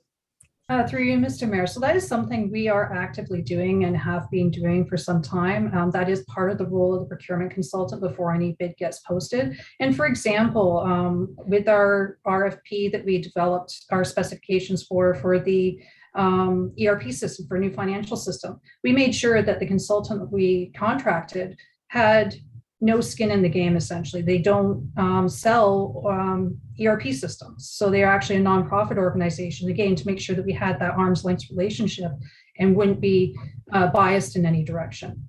And we always strive to make sure that we have performance-based specifications. So it is part of what we do now. We do our best, but as you must know, like, a procurement consultant is not an expert in every type of product. So we do our best to make sure that they are broad enough so that the competition is open and fair. Councillor. Thank you, and I'm glad, and I guess sometimes things either slip through or whatever the case may be. But I'm glad we're at least doing something about it. Thank you. Any other comments or questions? Call the vote. All those in favor? Opposed? That carries.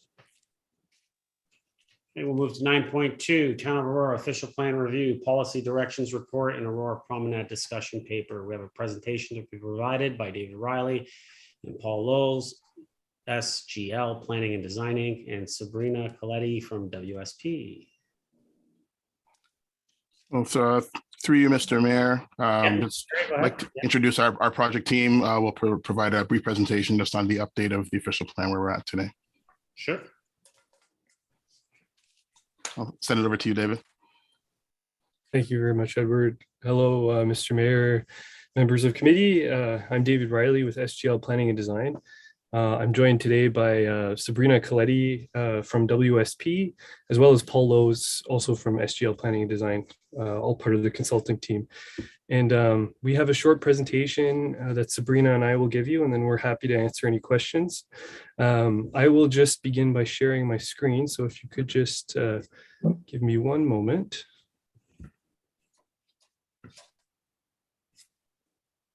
There we go.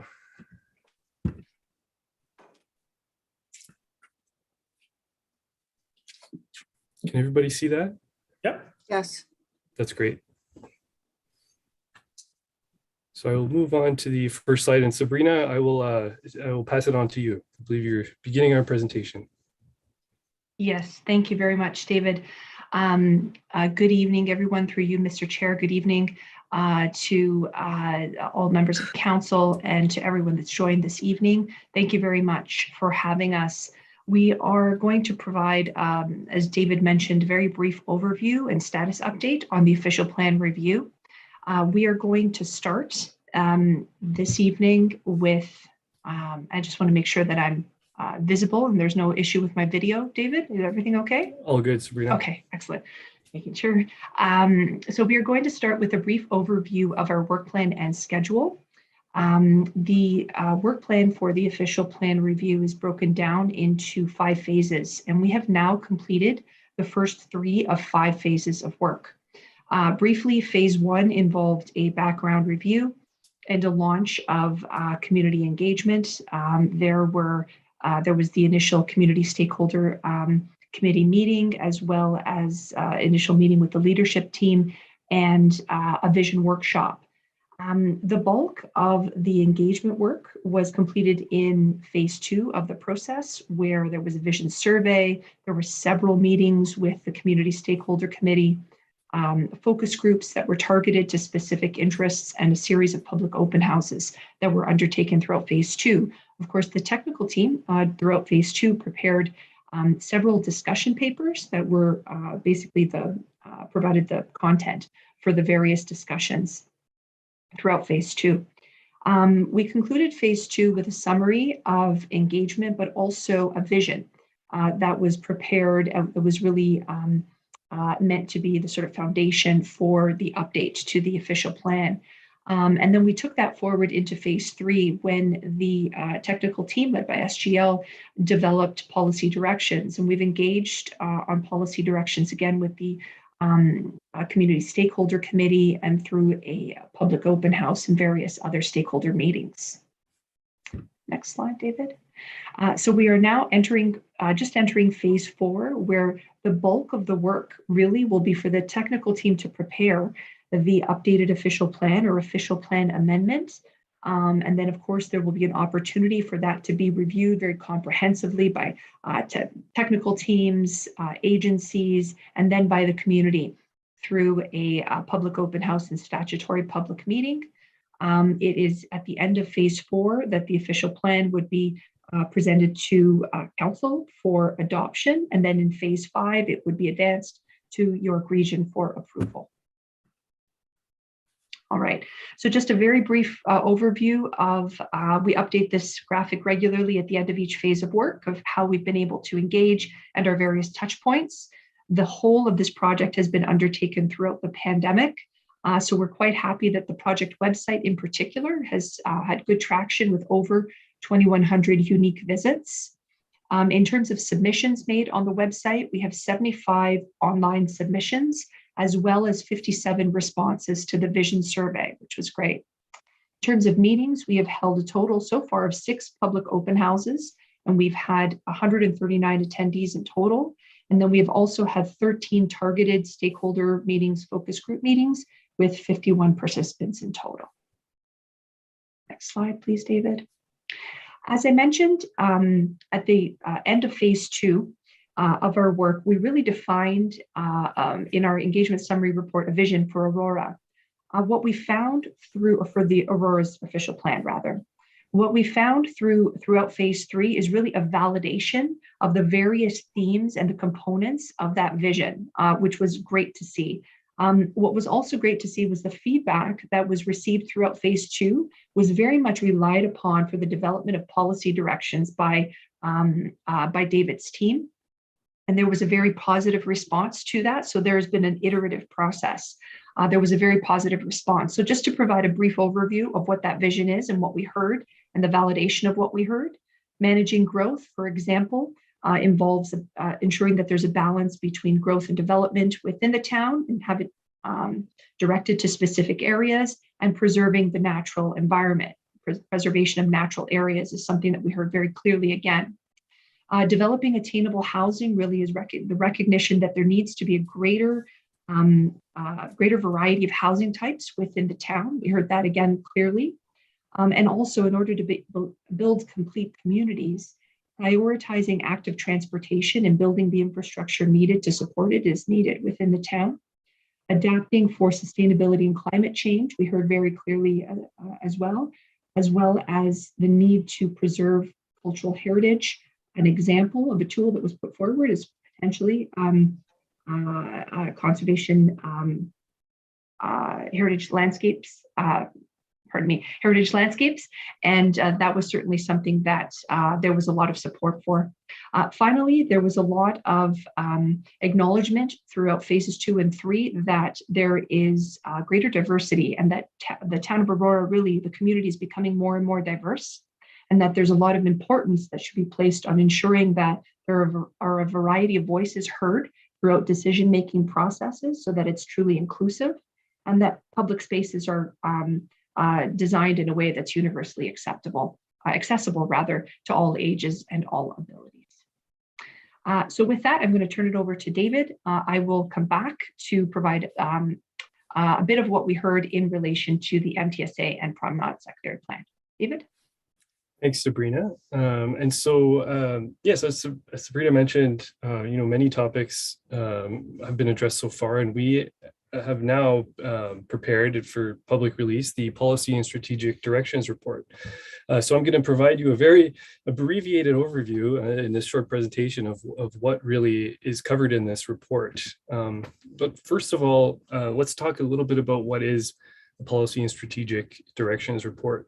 So essentially, it builds upon the topics, the opportunities, the constraints, and the policy gaps identified in those background review discussion papers that we prepared in phase 2.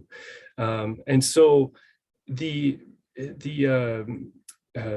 policy direction paper, it doesn't specify, section X of the official plan will change by adding a policy that says specifically X, Y, Z. It's really identifying preliminary policy directions and a framework for updating the official plan and the secondary plan policies. So, and really these have been developed through extensive consultation that has occurred in all phases of the project so far. All of you have participated, and the feedback was used to identify these policy directions. And these policy directions are really organized by those themes that Sabrina mentioned: growth management, complete communities, cultural heritage, natural heritage. And so I'm going to be going through a little bit about what we say about each of these themes in the policy directions report. So for growth management, of course, with respect to growth, we need to extend the growth horizon to the year 2051. Currently, the official plan only has a planning horizon to the year 2031. And we need to update the intensification, the designated greenfield area, and the density targets to be in line with provincial policy in the provincial growth plan, but as well as the emerging policy direction arising out of the region's official plan review. With respect to housing, we need to, we've provided recommendations to expand existing housing policies to emphasize diversity for all residents. So in terms of various dwelling types.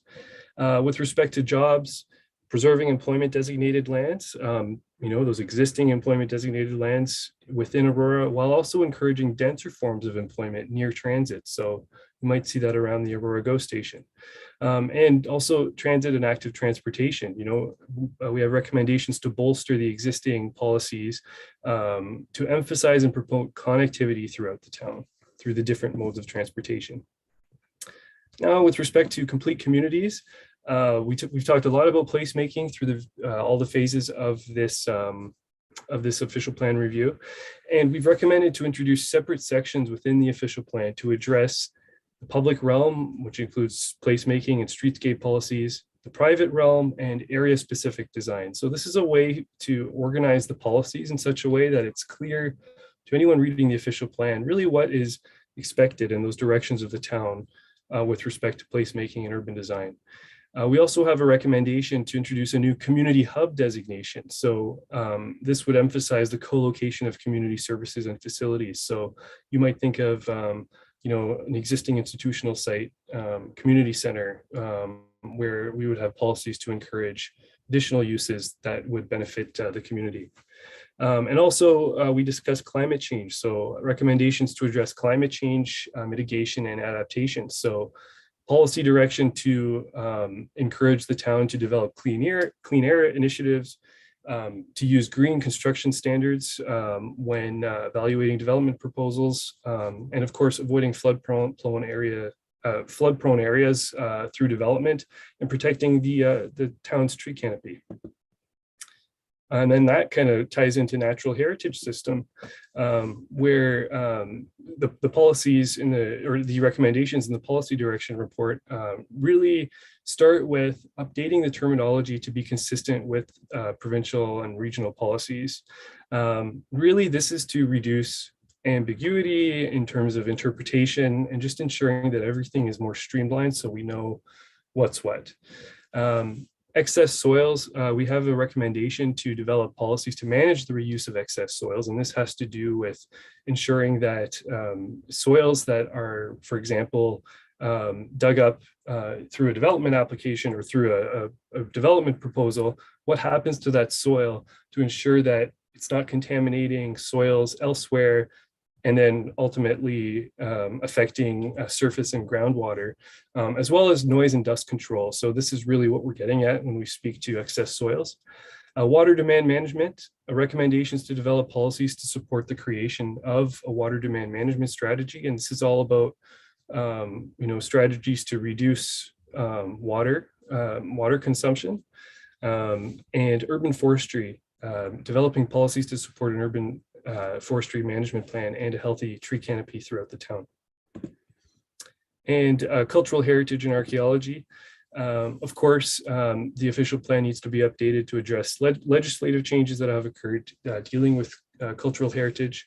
And as Sabrina mentioned, recommendations for the investigation of potential cultural heritage landscapes in town, stemming from recommendations from the town's Heritage Committee.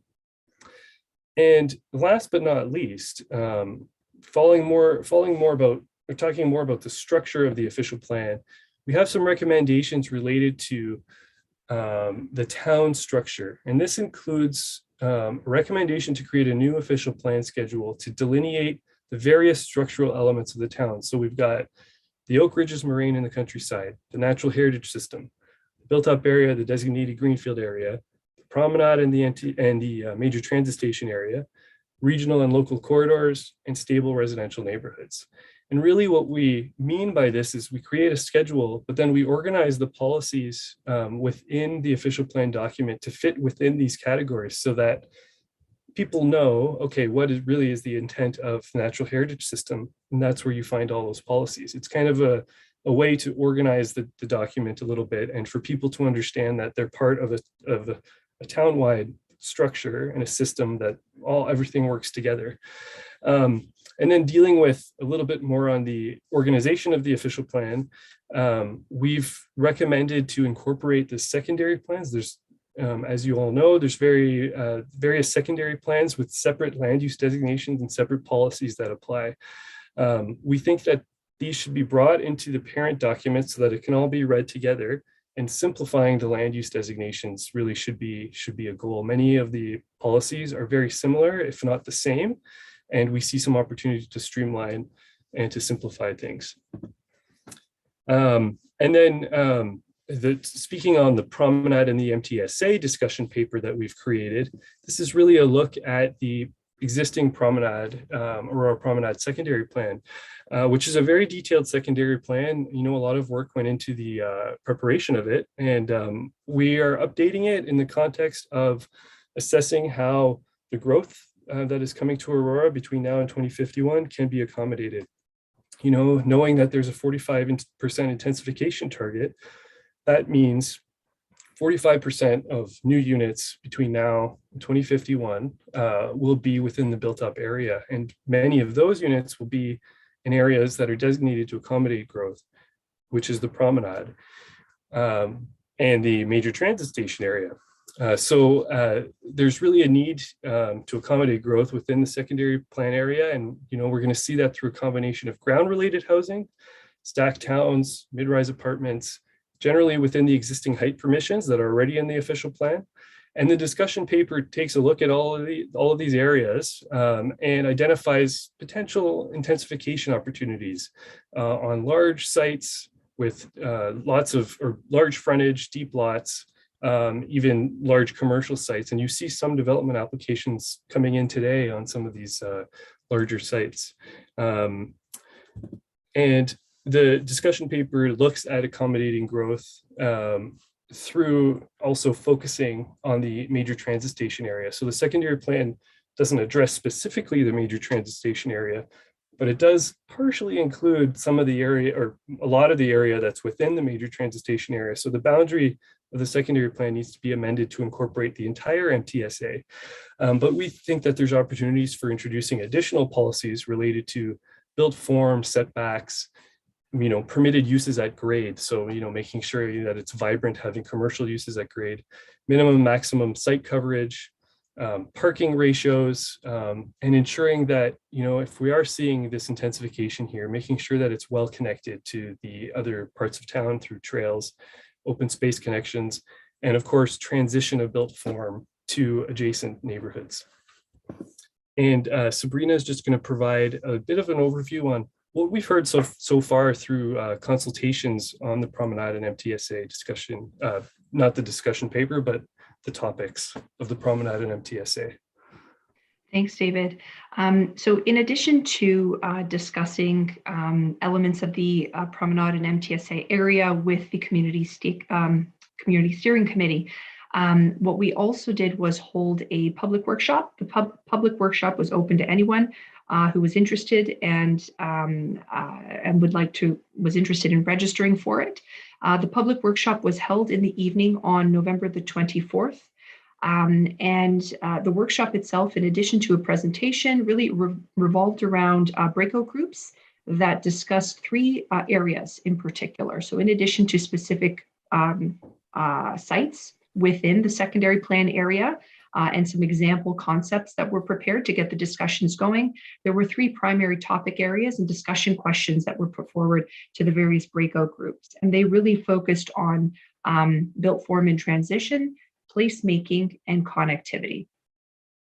So in relation to built form and transition, what we did here was that there absolutely is an interest in providing adequate transitions between areas and buildings that are of higher height and density to low rise or between that and low-rise residential communities.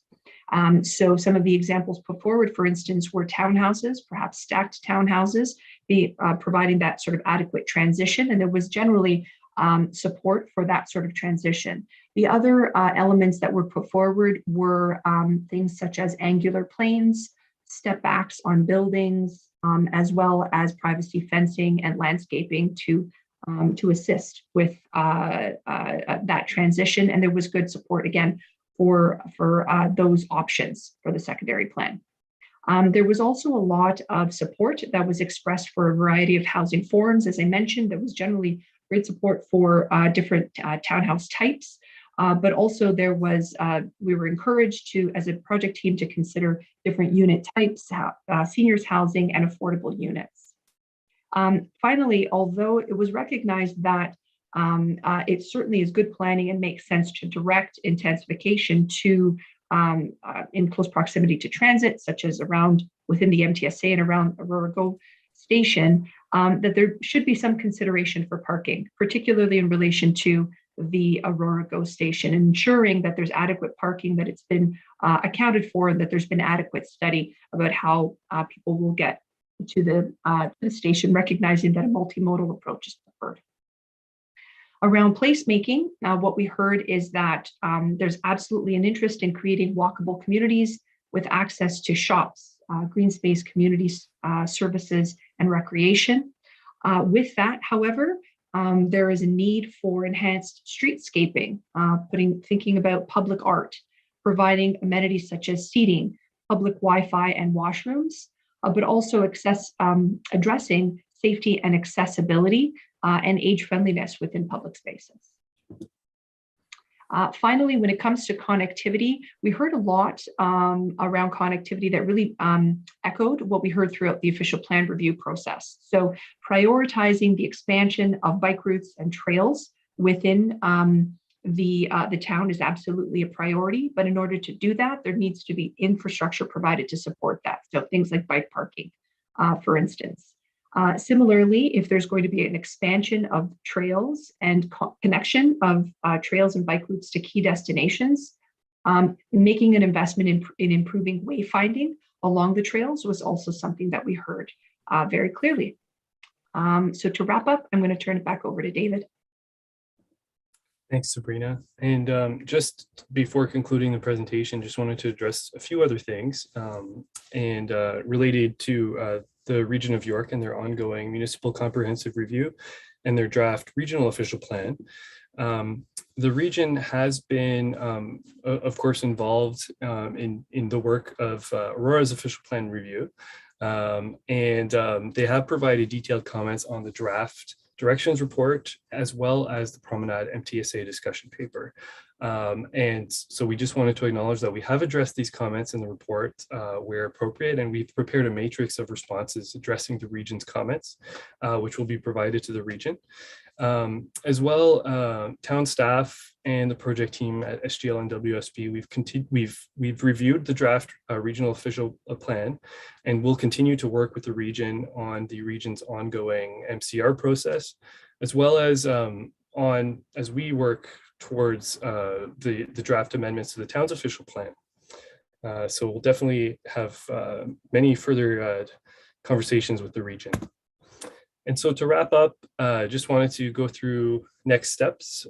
So of course, the recommendation tonight is to issue the policy and strategic directions report and the Promenade and MTSA discussion paper for public review, where we'll be accepting comments and taking those comments into consideration as we work towards developing the draft official plan and secondary plan amendments. So this is work that we've already begun and we'll be working on through the spring. And ideally by June, presenting a draft official plan and secondary plan amendments to general committee. And again, releasing that to the public for further comment, or for comment for the first time, I guess, on the actual amendment. And that concludes our presentation, and we're happy to answer any questions that anybody has. Thank you. Council recommendations that report number PDS 22-001 be received. 2, that policy directions report and Aurora Promenade MTSA discussion papers be formally released for public review and comment. And 3, that staff report back to a future general committee meeting to present the results of public consultation and a draft official plan amendment. Would someone like to move the recommendation? Councillor Thompson, seconded by Councillor Gilliland. Comments or questions? I got Councillor Gilliland first. Just remind everyone, this is an update. This is going back out to the public. We will be getting this back. We will have lots of time to discuss and go through this and make our comments, but by all means, Councillor Gilliland. Thank you. Thanks for the presentation. I did read the entire report and I do have a bunch of questions, so I'm going to try and be as brief as possible. Within the report, through Mr. Mayor to, I guess, the presenter, there was a part here in the MTSA section where there was a suggestion that the secondary plan should consider implementing the need to provide a public open space and park immediately adjacent to the Aurora GO station. And I'm just like, forgive me, but I really have no idea where we would actually put a public open space or a park. We're in dire need of parking and they're trying to acquire land just to accommodate more parking. And I'm really just trying to understand where that recommendation or that assessment came from. Could you just add a little bit of clarity to that? Mr. Riley? Certainly, through you, Mr. Mayor, to Councillor Gilliland. Great question. And so one of the things that we're looking at in the recommendation, we understand, there's the existing parking structure at Aurora GO Station, and we understand there's certainly a need for more parking. What we want to think about is creating kind of that vibrant mixed use community around the MTSA or within the MTSA, particularly around the GO Station. So as the area redevelops, some other parcels of land will eventually unlock, future development potential, either for residential, office, additional parking. But when we see that mix of uses, and certainly we know through experience, particularly, people living in where they live, but also employers attracting employees to work at their offices, is to have kind of these vibrant environments, which includes public open space. So we do see that as an important component, not just all built up around the GO Station, but ensuring that we do think about open space. And we do think that there could be many configurations of that ultimately in the ultimate redevelopment around the GO Station. Councillor? Thank you. Okay, well, good luck with that. I'm not really quite sure I know where that would go. Just knowing the area, I like to think that we're going to encourage a lot of people to go to our existing town park and what we're trying to develop down there.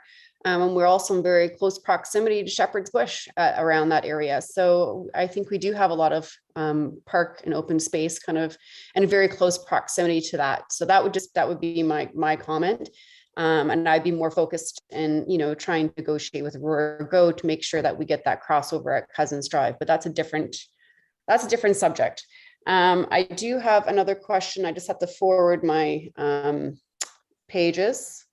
Just give me a minute. In relation, through you, Mr. Mayor, to the consultant, to the transit, you have recommendations here on page 115 of the report saying, consistent with the York Region Master Transportation Plan, I'm going to fast forward the sentence and to the direct comment, and provide direction for on-street parking on regional roads. Please clarify that, because I'm a little confused as to where at all we would have any kind of on-street parking on any regional road in that area. I think we're in such a traffic jam now with their flow of traffic. I'm not really quite sure how that would be considered a wise recommendation, unless I'm reading that incorrectly. Could you just touch on that? Mr. Riley? Certainly, through you, Mr. Mayor, to Councillor Gilliland. I totally understand the the challenges in of accommodating parking as well as vehicular movement, but we do understand that certainly if we do want to encourage retail or vibrant retail development along some of these retail corridors or redevelopment to accommodate future retail, we do want to look at opportunities to provide for parking, whether that be on street or lay-by parking. It is something that we do think is important to consider, and not just, we have to think about all modes of transportation, transit, bicycle routes or bicycle lanes, as well as vehicular transit. So it's just trying to find that balance. Councillor? Okay, interesting. It'll be interesting to see what comes of that. As a follow-up to that, you also talk about the flexibility policy language regarding streetscaping, ultimate right-of-ways, widths. So could you kind of touch on where you're actually suggesting that would be appropriate? Mr. Riley? Through you, Mr. Mayor, to Councillor Gilliland. So we weren't intending to identify specific places where that would be appropriate, but really to identify that in some situations, reduced right-of-ways might be appropriate for a number of reasons. One, ensuring that services can certainly be accommodated underground, and enough space for vehicular traffic movement. But in some situations, it could be a development parcel may not be as wide as another parcel where you're introducing a road. We don't want to be locked to a certain standard that requires, a wide road where the same can be achieved in a smaller right of way if needed, if a creative solution needed to be thought of. So we wanted to establish that this was, this could be considered going forward. Councillor? Okay, thank you. I appreciate that. I'm fast forwarding now as a follow-up. You state here a comment about in order to ensure the appropriate analysis undertaken with respect of the impacts of development proposals on traffic. And as we know, it's been quite a hot topic in Aurora. Anytime we have new development, traffic impact studies happens to be one of those things where we often feel is kind of left by the wayside. And you say it's recommended that the policy 14.2.22 be strengthened by providing greater clarity for when a traffic impact study is required. So it's just such a general statement. I really don't know what that means, saying to be strengthened by, like, what are the tools that you're suggesting or recommending it's actually going to have a greater strength? Because this is a real problem that we have in Aurora with these traffic impact studies. Could you just kind of give me a little bit more confidence in that statement? Because it's not a very strong statement to me. Mr. Riley? Certainly, through you, Mr. Mayor, to Councillor Gilliland. One of the things that we do mean through that is perhaps the town identifying, rather than stating through a pre-application consultation meeting when a development proposal comes in that traffic impact study is required, but maybe setting out, specific parameters that identify specific issues that need to be looked at. And so providing a little bit more detail to a proponent of development so that their traffic consultant can address that within a study is just one example of what that would mean. Councillor?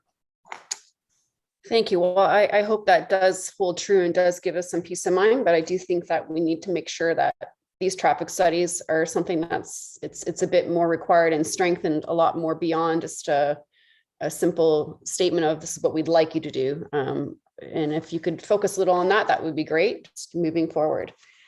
Question on the natural heritage, and you had talked about the water demand management strategy.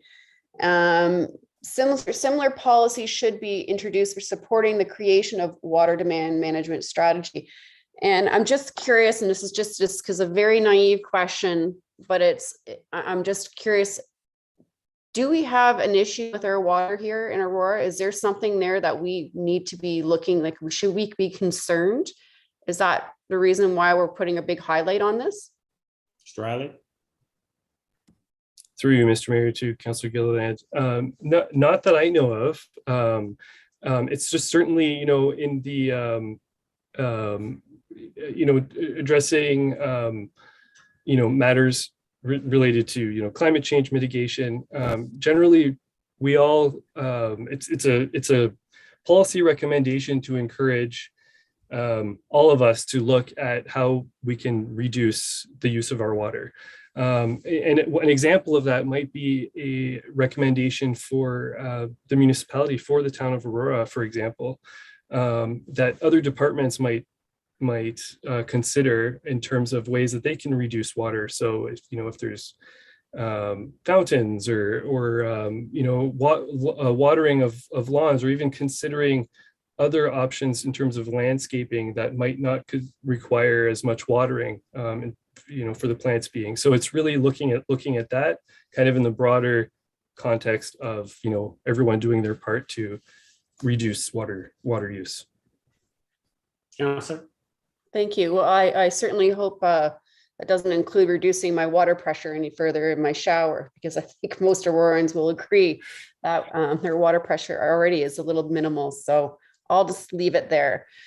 I'm going to forward onto your land use designations. I know that earlier on, I guess last year, I made a motion for the official plan review to undertake a review of the private parkland and the town's official plan, and make sure that, I'm just going to read the thing, to determine which of the properties that are currently designated private open space and private parkland in the town's official plan and form part of the natural heritage system, irrespective of the ownership, be considered for designation to an appropriate environmental land use and designation.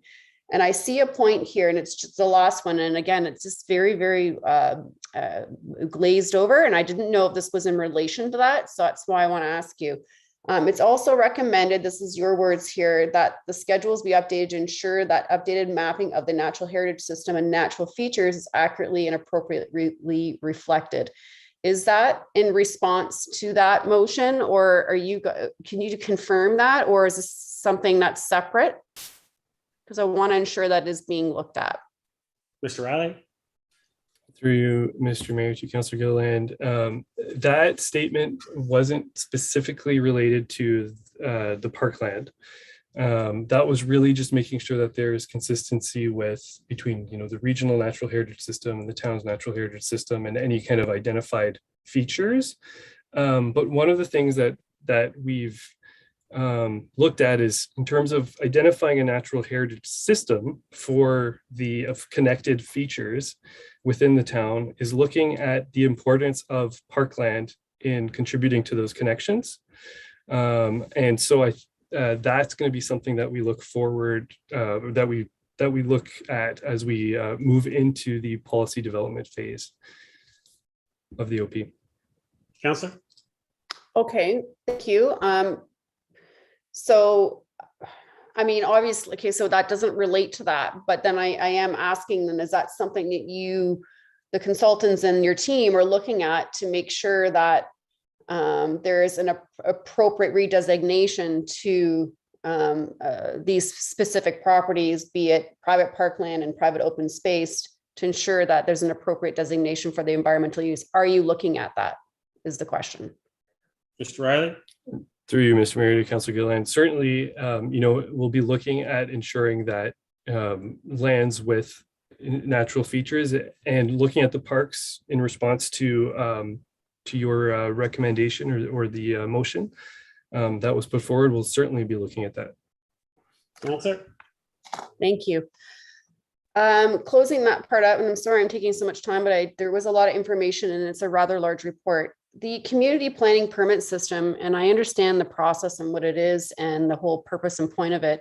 Is this something that we're going to see separately as a new bylaw to review? Mr. Riley? Through you, Mr. Mayor, to Councillor Gilliland, yes, the official plan needs to set out the enabling policies for the town to initiate and implement a community planning permit system. So it simply needs to identify whether on a townwide basis or a specific geographical area that the town intends to create a community planning permit system bylaw. And then there's going to be a whole other process that is completely separate from the official plan review on that. So the recommendation as it relates to this study would be for the enabling policies for the town to undertake that future study. Councillor? Perfect. Great. Thank you so much. I have other questions, but I'm sure there's a lot of other questions some councillors would like to ask. So I will wait for my second time around. Thanks. Thank you. Councillor Gallo? And thank you for the presentation and the thorough report.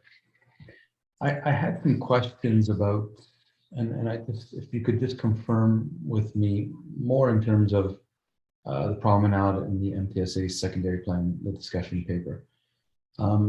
Is it fair to say that in that document, it's really section 4 and 5 that you've kind of given us some areas where it changes from the existing documents? Is that fair to say? Mr. Riley? Through you, Mr. Mayor, to Councillor Gallo, not having the secondary plan in front of me at this very moment, I would ask for just clarification on what is section 4 and 5. Your discussion paper, so accommodating growth. Oh, in my growth. discussion paper. Yeah. Oh, okay. Okay, I was thinking you meant in the secondary plan. No. So section 4, accommodating growth and opportunities for the secondary plan. That is correct. Section 1, 2, and 3 are really summaries of the existing character and background information on all of the work that went into creating the existing secondary plan. And so, yes, it's really looking at sections 4 and 5 of the report. Councillor? Okay. So if I go to, well, I guess, so section 3 is also a summary, and it speaks to the Promenade General, and I apologize to my fellow council members if I mention these things ad nauseum. It means so much to me that it's worth repeating, and I don't know if delegates watch the entire meeting, but I'm speaking to specifically in section 3.4, the Promenade General. It says redevelopment is to occur through the introduction of high density uses that still provide appropriate transition to adjacent neighborhoods, as well as a mix of retail, restaurants, entertainment, and cultural venues. In section 3.4.1, it says a broad mix of commercial and high density residential uses are encouraged, including high activity uses that animate the street, like retail and restaurants at grade, with the use of such as office and residential on the above floors. And then finally, in section 5, the last page, policy should also address how a balance of residential and employment uses can be achieved in the MTSSA and within the broader Promenade area to ensure a vibrant and lively community at all times during the day.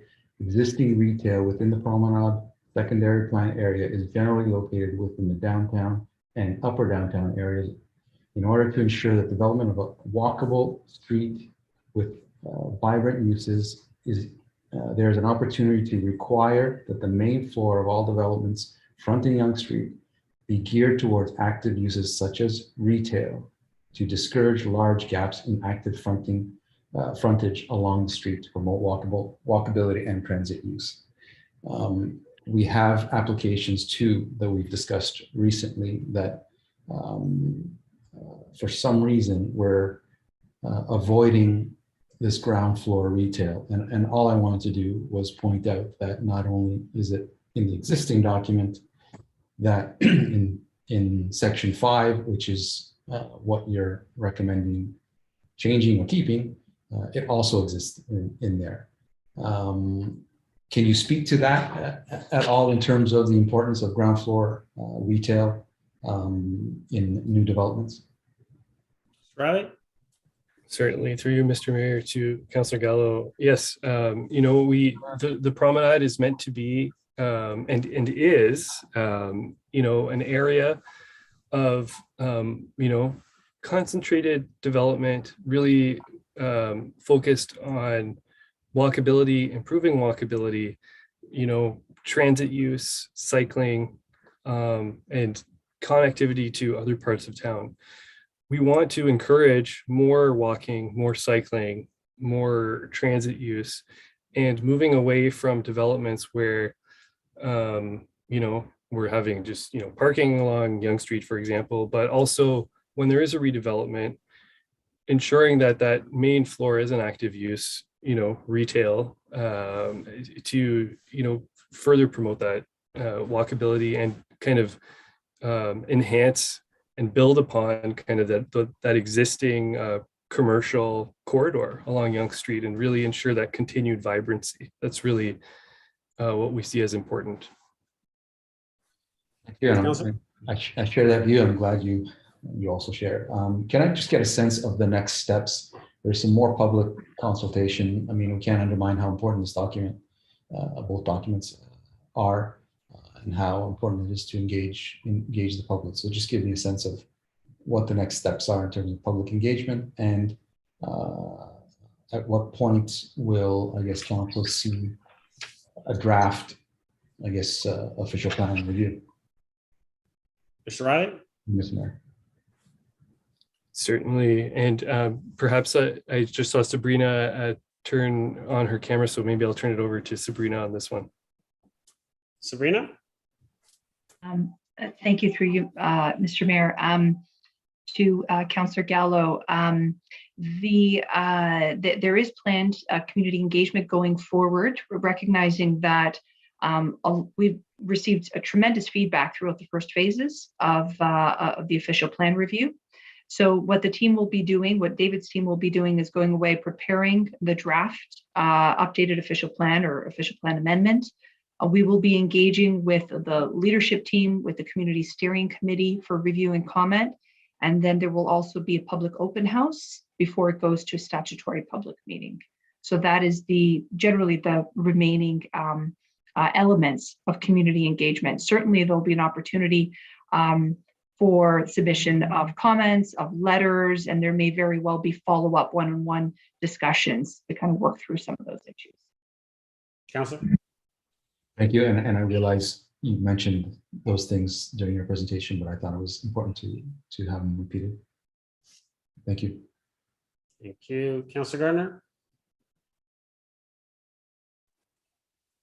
Thank you, Mr. Mayor. So I have one major problem with this report. And I'd like to know, maybe I've missed it, but the housing types that you've recommended are the single family townhouse, stacked townhouse, and low rise apartment condo. Did I miss something? Mr. Riley? So through you, Mr. Mayor, to Councillor Gardner, I just want to clarify that you're referring to the MTSA and Promenade discussion paper? Yes, I am. Thank you. Yeah, so again, I just want to clarify that we haven't yet made any recommendations in terms of, this is how the secondary plan should be changed. It's a little bit different than the policy directions report for the broader official plan review. We just wanted to identify that certainly there are many different housing types that can be considered in terms of that low-rise ground-related housing that are more dense and are considered, I think, good transitions from those low density residential neighborhoods that might be adjacent to the promenade to higher density built form. And so our list that we've noted is not meant to exclude any other housing types that might be appropriate, such as duplexes or triplexes, for example. So I just wanted to clarify that. Councilor? Well, I'm pleased to hear that, but I think that should have, in my opinion, have had a place in this update report. And I'm just going to read this 2.1.1. The townwide policies of the OP have a vital role in supporting a mix and range of housing that meets the diverse needs of households. The provision of housing for all residents will continue to be an important aspect of planning for the future. I was part of the committee that looked at the last official plan.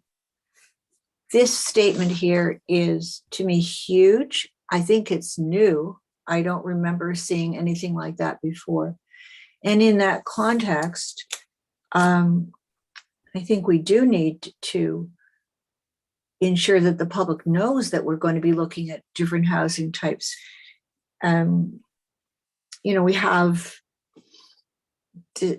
We have gentle intensification, which would be the townhouses and the stacked townhouses. And of course, the single family homes, then we go right to the low-rise buildings. So the whole missing middle is missing here. And we've been talking about that. Everybody's talking about that. At different levels of government. And also the other thing that's missing here is the affordable component. I know it's in the report and I like what you've said, but with respect to a housing type, I don't really see that. And I think we absolutely need to see that. Otherwise, we're just going to be having dark basement apartments. And that's really not acceptable. Basement apartments in general are not acceptable to me. So going back to something with respect to another term I've never seen before, attainable housing. It's always been affordable housing, market housing. What? I know what the word attainable means, but where did that come from? Because it was also in the public feedback and comments section, and I don't think any member of the public said attainable. So if you wouldn't mind elaborating on that. Mr. Riley? Certainly, through you, Mr. Mayor, to Councillor Gardner. So the term attainable housing is certainly becoming more common in the planning world, and it's really meant to address broadly the notion that housing is becoming unaffordable, not affordable in the sense of CMHC affordability based on income levels, but attainable to everyone in terms of being able to afford rent or ownership. So attainable is kind of a broader thing for all of us. And the term affordable housing is really more of that, housing for, people who have lower incomes, and affordable ownership and affordable rent based on those CMHC benchmarks. And Paul, Mayor, I think you want to say something. Yeah, thank you. Mr. Mayor, if I could just add a few things to it. Really, attainable housing is making sure that our middle income folks are teachers, are nurses, people are firefighters, that they can actually afford a home. It's not they're looking for affordable housing. They're looking for a home that they can afford to live in and attain in the municipality. So that's what we're talking about. And just Councillor Gardner, through you, Mr. Mayor, to Councillor Gardner on the missing middle aspect. We certainly actually are looking at the missing middle throughout the Promenade, the MTSA, throughout the municipality. And the missing middle is the townhouses, is those more ground related homes that are missing. It's not the high rises, those massive towers you see. It's the smaller forms, which can be a broad range. And frankly, stacked townhouses can help in that missing middle. That walk-ups, smaller scale townhouses. There's a broad range, and we want to make sure when David was talking about that and in the discussion paper, making sure we have a broad range of housing. That's what we're trying to get at, is that broader range of housing that really is we're missing and we're not seeing in a lot of the municipalities. And I think Aurora has a great ability to provide that. Councillor? Thank you. And, you know, I appreciate that comment. Habitat for Humanity came to us and they wanted to provide housing for teachers because, shockingly to me, they felt that they needed to have Habitat for Humanity housing. But we also have to keep in mind, we have a lot of people who have to rent and will always have to rent. So when you're looking at something like a duplex, a fourplex, a threeplex, you know, you're talking about housing that could accommodate renter families where they have a backyard. You know, those are very important types of housing for renters. And so I know that that's in your mind as well, but the missing middle, to me, there should have been more information here. I mean, if you look at gentle intensification, you can add basically another home. If you have a long lot, you can basically add another home. I don't know, we're not really calling it homes, but I mean, you could. And there are areas in town that have those long lots that could easily accommodate a second home. We've got a kind of a cul-de-sac that runs off Kennedy, just west of Murray, that there was, I imagine it was a single lot or perhaps two lots where we've put 5 or 6 townhouses there. Actually, I'm not sure if they're townhouses or row houses, but there's so much that we need to include. So I think I've said enough about that. If you would tell me what you mean by tools, re-incentive programs that will encourage office and purpose-built rental. Mr. Riley? Through you, Mr. Mayor, to Councillor Gardner. So, I mean, that could mean a number of things. It could be, you know, incentives with respect to, you know, timing of processing development applications. So, for example, the city of Toronto has I can't think of the name off the top of my head, but if you're proposing affordable housing, whether rental or ownership condo, they have a fast track kind of development approval stream, which would be one form of incentive.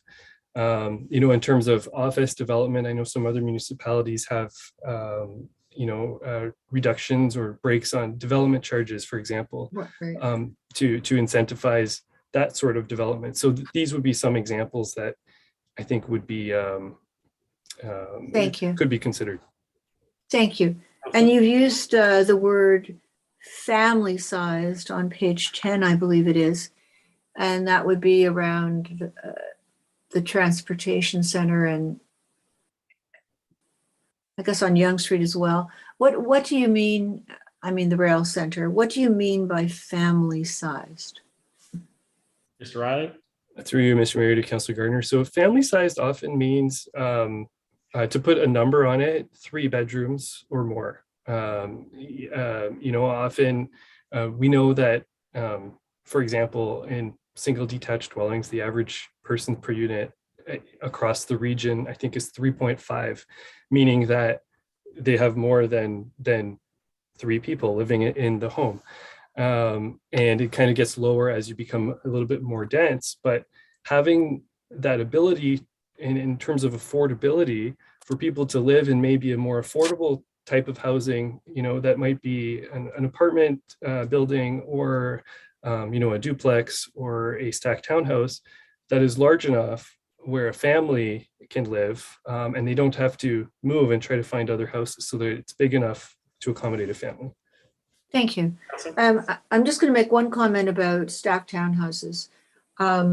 I don't object to them as a housing form, but they are definitely not accessible because of the stairs, and they're not that friendly to people with small children. I think it's my opinion, but I also think that is a truth. And I also think it's a way that developers increase their profit because they don't have to put in elevators or public amenity space. So some are fine, but as one of the main ways to contribute to intensification, I'm not pleased with that. I went over the policy directions and recommendations, and I like them all. Does council need to go over these and agree on them all at some point? Mr. Riley?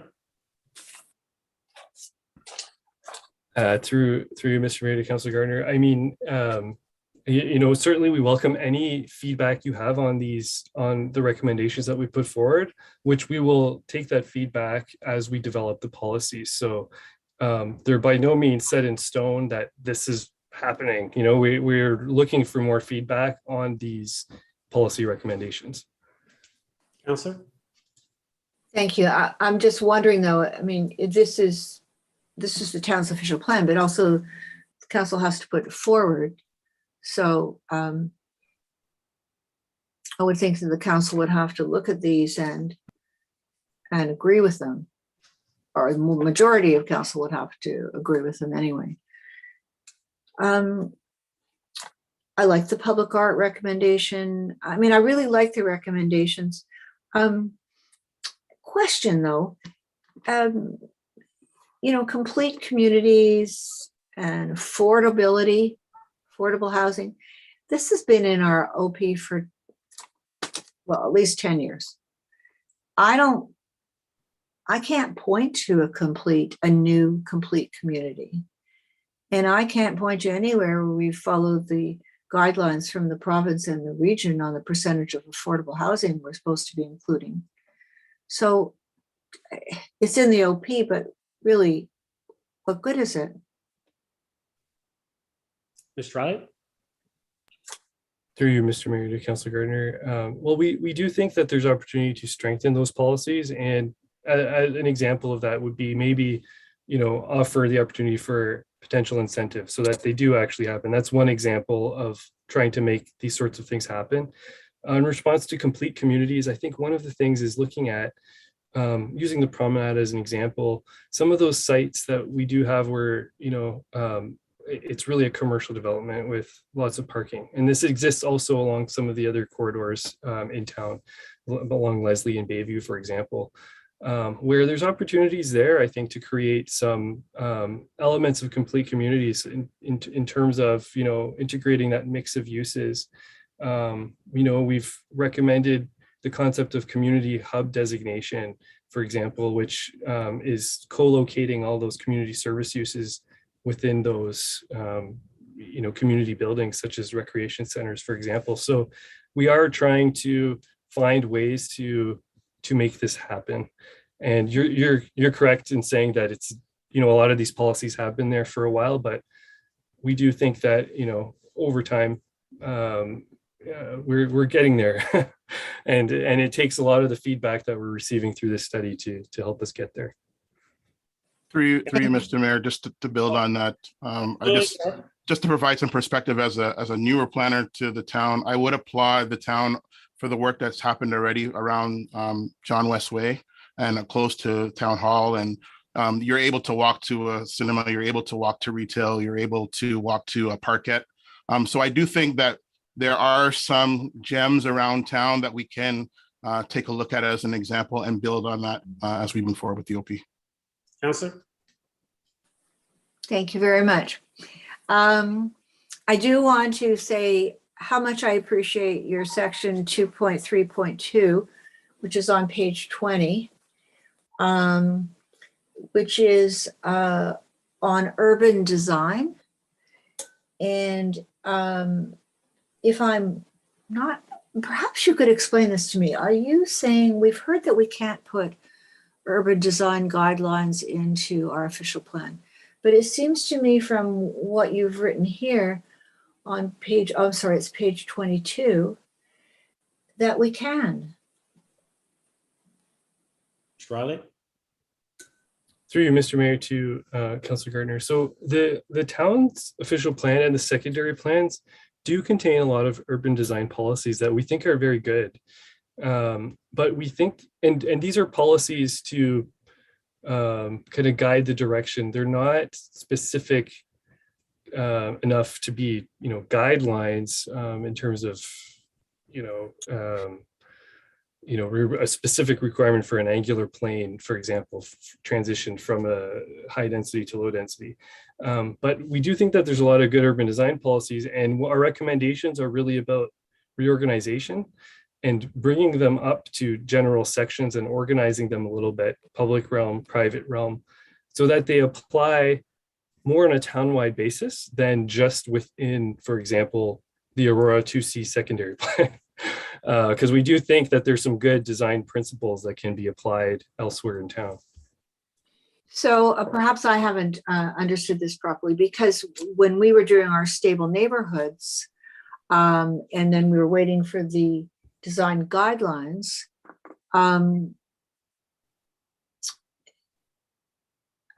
of them were excellent. A lot of them had to do with, the trees and the streetscape.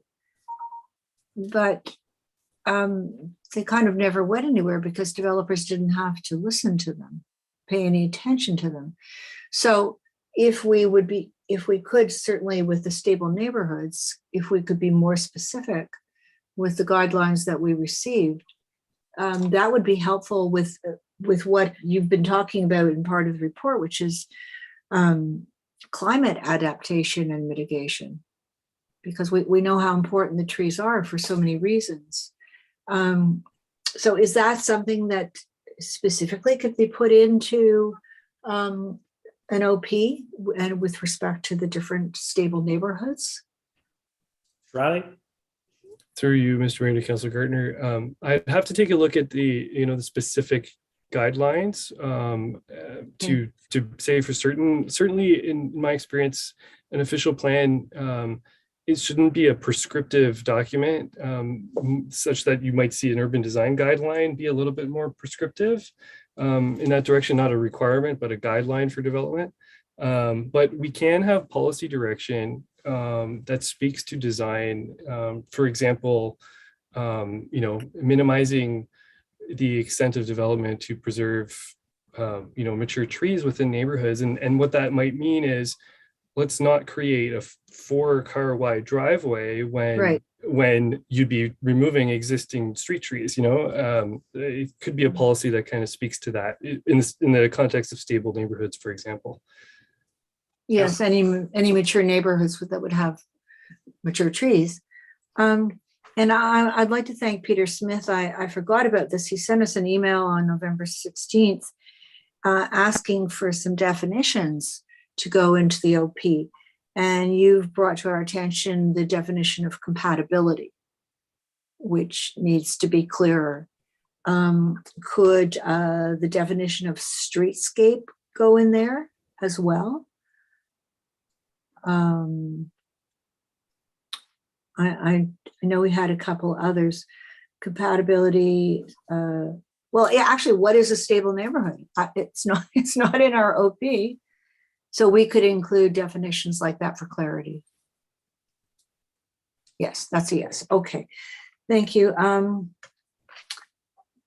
With the exception of the omission of all the housing types I referred to, I really like the report. I really like the recommendations. I really like the emphasis that we've just got to find housing for everyone. And I would like more attention on the affordable housing. And, it's not only, we're talking about teachers, and we could go further with, Habitat for Humanity says that these people are in need of housing. If we're not careful with the housing types that we're building, then the middle class is going to end up, far away from the center of town and far away from amenities. And I don't know if that makes sense. The last thing, Mr. Mayor, thank you so much for letting Councillor Gillen and Yeah, you're at your 10 minutes, but. I must be at what, my 20 minutes. Okay, so I'll have a second turn. Thanks. Okay, Councillor Thompson. Thank you. Thank you for the presentation and all the work that's gone into it to date, certainly by yourselves as well as the committee and the residents and everybody who's been engaged. You know, I won't repeat some of the comments and questions that have been brought up to this point, certainly echo some of the points, but I just did want to touch on a couple points. You mentioned about community hubs, and I thought it was interesting within the report, you talked about the fact that Aurora's community facilities should be more than just appropriate, that they should be meaningful destinations. And so really, are you really just referring to the fact that it's, you know, to enhance it by co-locating services, or is there something else that's missing that we should also be looking at to go from that appropriate to more meaningful? Sorry, Mr. Maracas, Mayor Maracas, to whoever would like to answer it. Mr. Riley. Certainly, through you, Mr. Mayor, to Councillor Thompson. That's a great question. And when it comes to placemaking, community hubs, co-locating many facilities, that's a really important aspect. But there's also the aspect of not just having, you know, the services, but having, you know, open spaces where different activities can be programmed. Ensuring that the places are well connected to other places in town. So ensuring that there's appropriate, you know, bicycle infrastructure where people can park, for example, or park their bicycle, for example. Ensuring that it's well connected on a system of trails, not just, you know, relying on people driving there. These are all things, thinking about how this can be used around the year, not just in the summer, but also in the winter and kind of in the you know, also the spring and the fall. So really thinking about how do we animate and use a place for many different uses all year long for users of all ages and all abilities and for basically everyone.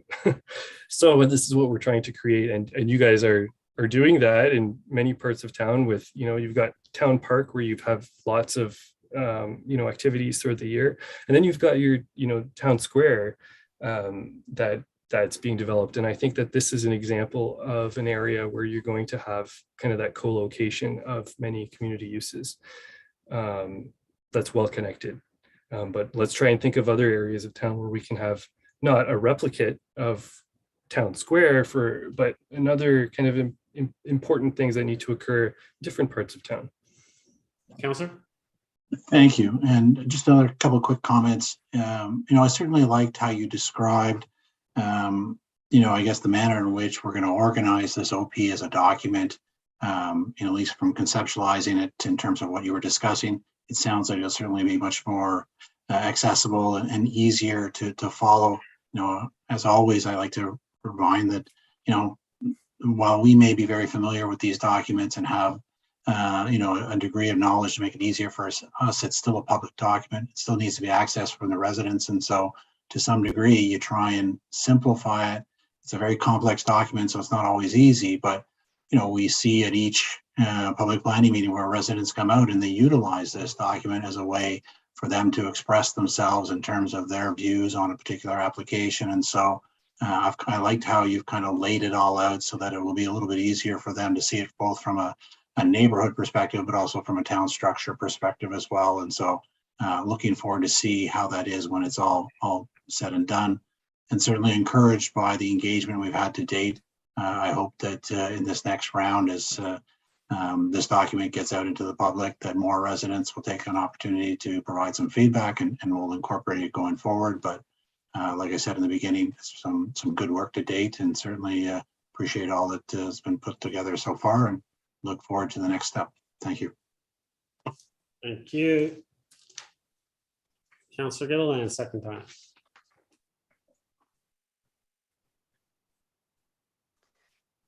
Thank you. For you, Mr. Mayor, to the consultant. I just want to focus on the latter half of the report in regards to the mapping in your character areas. I guess you're utilizing an original Old Town map, and I'm not so sure you're aware, but we just a stable neighborhood study, and I'm just curious as to why maybe we didn't incorporate the southern part of Kennedy as part of the focus character area. It just seems like this one little chunk of neighborhood within, which seems to be part of this Old Town area, at least in my view, has just been arbitrarily excluded from this complete kind of assessment. And I just don't understand that boundary. How was it just kind of because that's what you were working from the past? Is it not something that you considered because that's what, was in the past? We haven't really updated to kind of reflect that character area that we've considered now. Could you just kind of maybe touch on that? Mr. Riley? Yep, certainly, through you, Mr. Mayor, to Councilor Gilliland. That's a great question and a great comment. And actually, so to answer your question, we're working from the existing information that we have.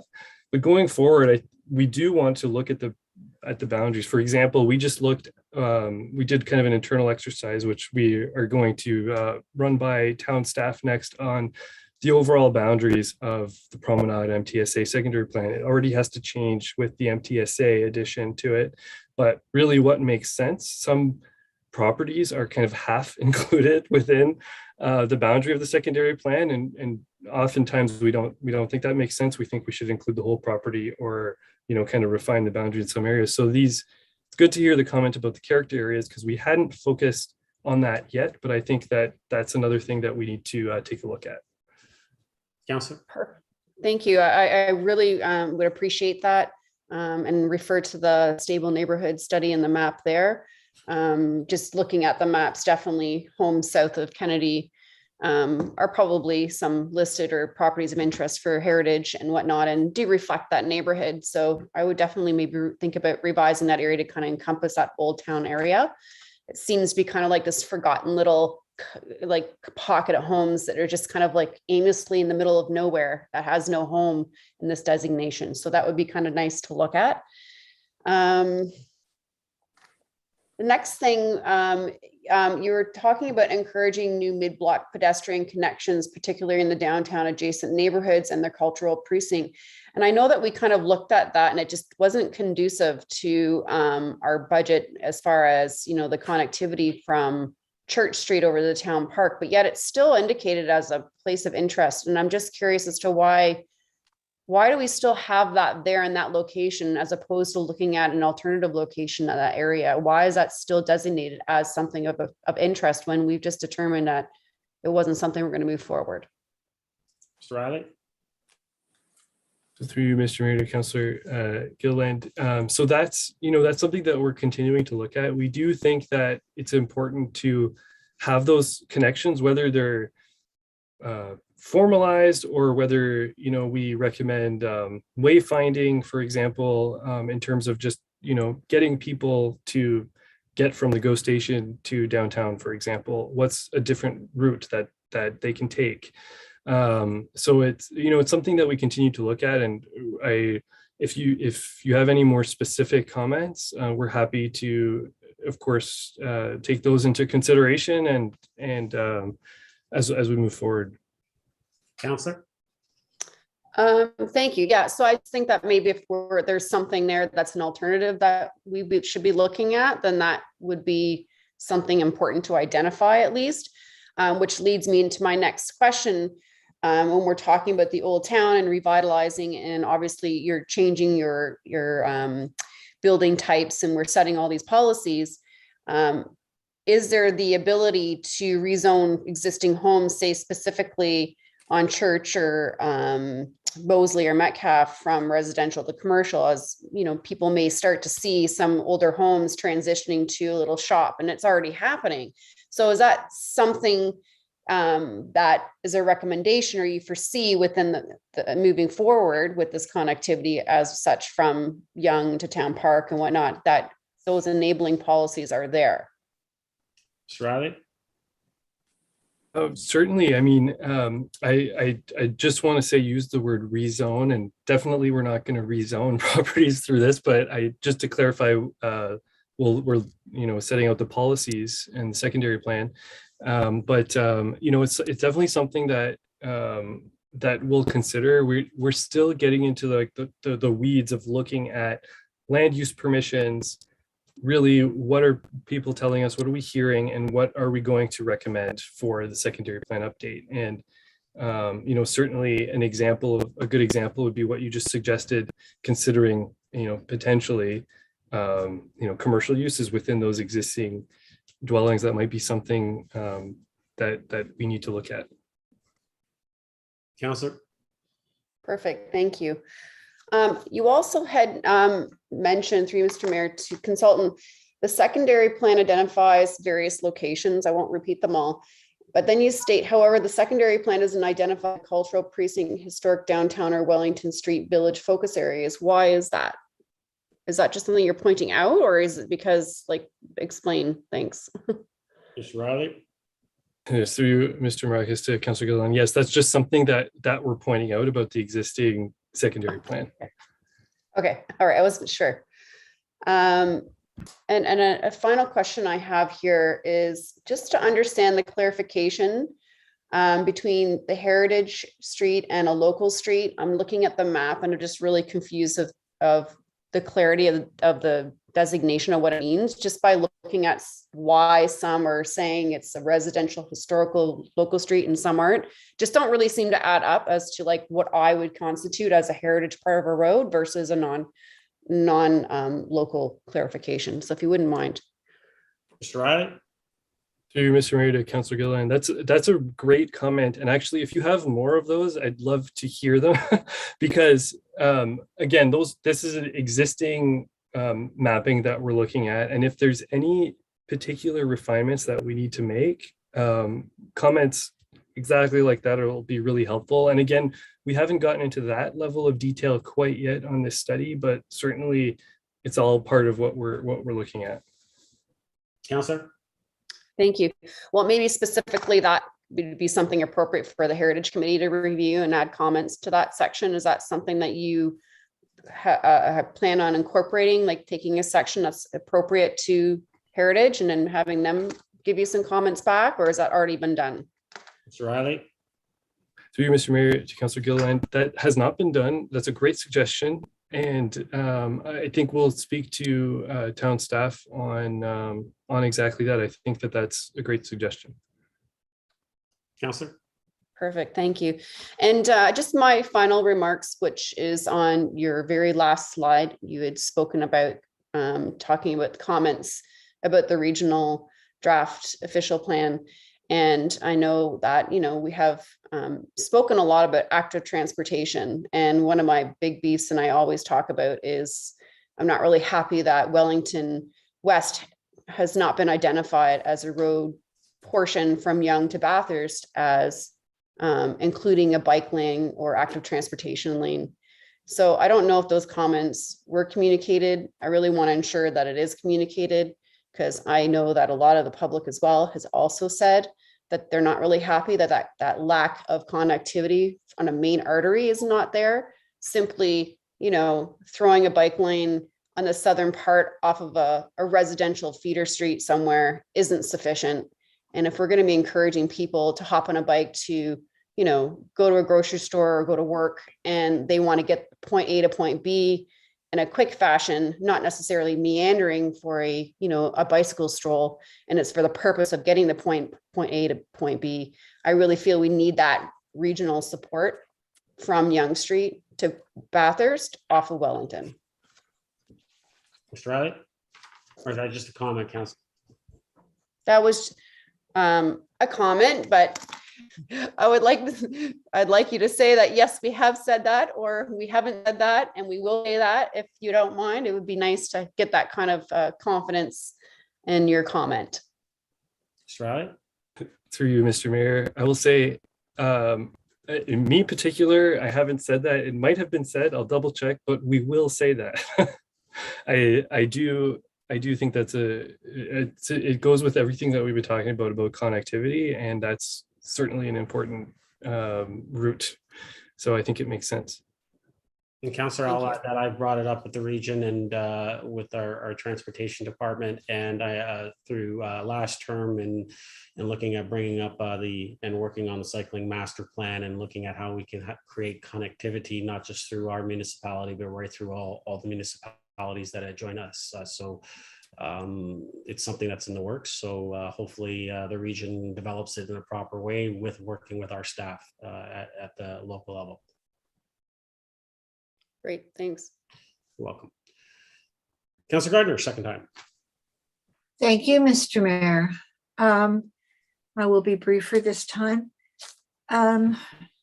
So how do these building types address climate change?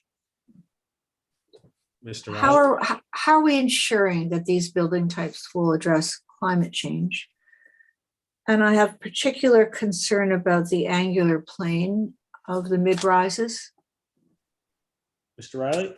So through you, Mr. Mayor, to Councillor Gardner, there's a couple different ways. I mean, denser built form helps to address climate change by minimizing the land area that it occupies. So that's one thing.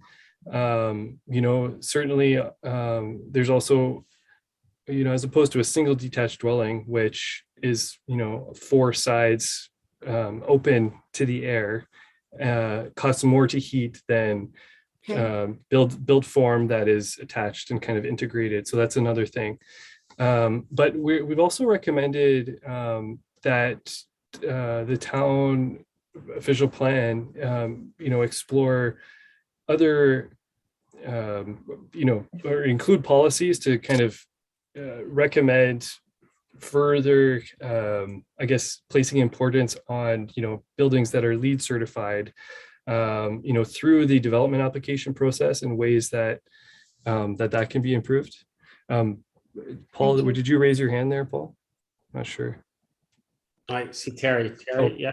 Yeah, so through you, Mr. Mayor, just to build on that as well.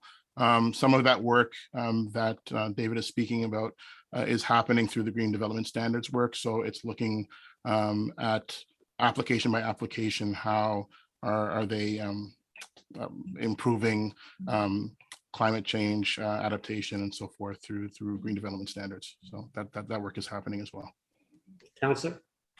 Thank you. And we had a presentation at the Lake Simcoe board meeting. One of the members built a passive house, and it's just an incredibly exciting, we're always concentrating on LEED, but I think the passive house system, which concentrates mostly on windows and insulation, is important. I would like to see that name in this document if possible. The one particular housing type that I have a problem with is the mid-rise with the angular plane. And there's been a lot, as a planner, an architect, you'll be aware of this. They're very energy inefficient, and they're more costly to build because just because of the way the halls are structured and the way the furnace has to be and the AC, it's actually a bad design. And so because it's more expensive, what I think is happening is that developers are using more disposable kind of components, like I'm worried about the quality of windows, for example, and the interior design components. Because if there's less profit in the building of it, then there has to be, that's got to give somewhere. So, we're looking for sustainable housing, and that should be in the mid-rise as well. I know we have the angular planes because, for backing onto residential, for abutting residential, we want to have that transition. But I would just like to hear your thoughts on this, because it seems to me this is not a very good housing type for the future. Riley? through you, Mr. Mayor, to Councillor Gardner. I've definitely heard on some of the challenges with respect to construction. In terms of them being more costly in terms of materials to build, and then of course going back to climate change. More materials, less or kind of more harmful to the climate in general. But what the angular plane is trying to do, as you said, is really about transition. And all of these things is we're trying to find a balance between providing for more housing. Angular plane, if you need to be a certain setback away as you get higher, rather than cutting the building all the way down at that point, it allows you to provide additional building mass in a way that might be it's well mitigated from a transition perspective to provide more housing, for example. And if you can provide more housing on that same piece of land, then indirectly that is also mitigating climate change impacts because you're able to provide for that. Now, one of the other things though that you can do with angular planes is in the various step backs, you can start looking at green roofs. It's a little bit, I know that that's a challenge and a lot of developers don't want to go there. But there's certainly some examples out there of really good applications of green roofs on those mid-rise buildings on those step backs. And these are things I think that are important, but I certainly hear your concerns with respect to cost and materials. But that's my comment. Councillor? Thank you. It's not the cost of the materials. It's the fact that because of the way, like if you take a box, if you've got a mid-rise as a box, that's going to be the most energy efficient. It's going to have the least hallways. It's going to have the larger apartments just because you're not playing around with angular planes. So my comment is, I think we need to look at designs other than angular planes in areas where angular planes are less important. And I'll probably get some feedback from residents about that. But, look at what's happening in the world. To me, the most important thing is mitigating climate change as well as we can. And I don't know, I've spoken to council about this before, but it's scary. It's scary. And that has to be the priority when we're doing these things, the energy efficiency, the sustainability. And I guess my last point is I'm really tired of seeing lower cost housing on busy corridors, busy transportation corridors, because I'm really tired of getting the complaints about noise. And it's also with the middle income homes too. The middle income homes of this generation. I would like to find a way that we can try and mitigate some of the effects of where we're placing the lower cost housing, the middle cost housing. And I think one of the ways is to be very clear in the official plan about the greening of the area and perhaps noise attenuation walls. Councillor, I got your time. Okay, Mr. Mayor. Anyway, that's a regional thing. I think we need to be trying to protect our future residents. Thank you. Thank you. Any other comments or questions? See none. I just have a few and then a comment. Mr. Riley, in regards to accommodating growth in the Promenade and the MTSA, in the discussion paper, it talks about 45% intensification target. I'm just wondering why we're setting it so low. Do we not need to meet at least the minimum of what the region is proposing, a phased 50 to 55%? So that's a good comment. So region wide, the region is looking at that, but the target that they've set for Aurora as a municipality is the 45.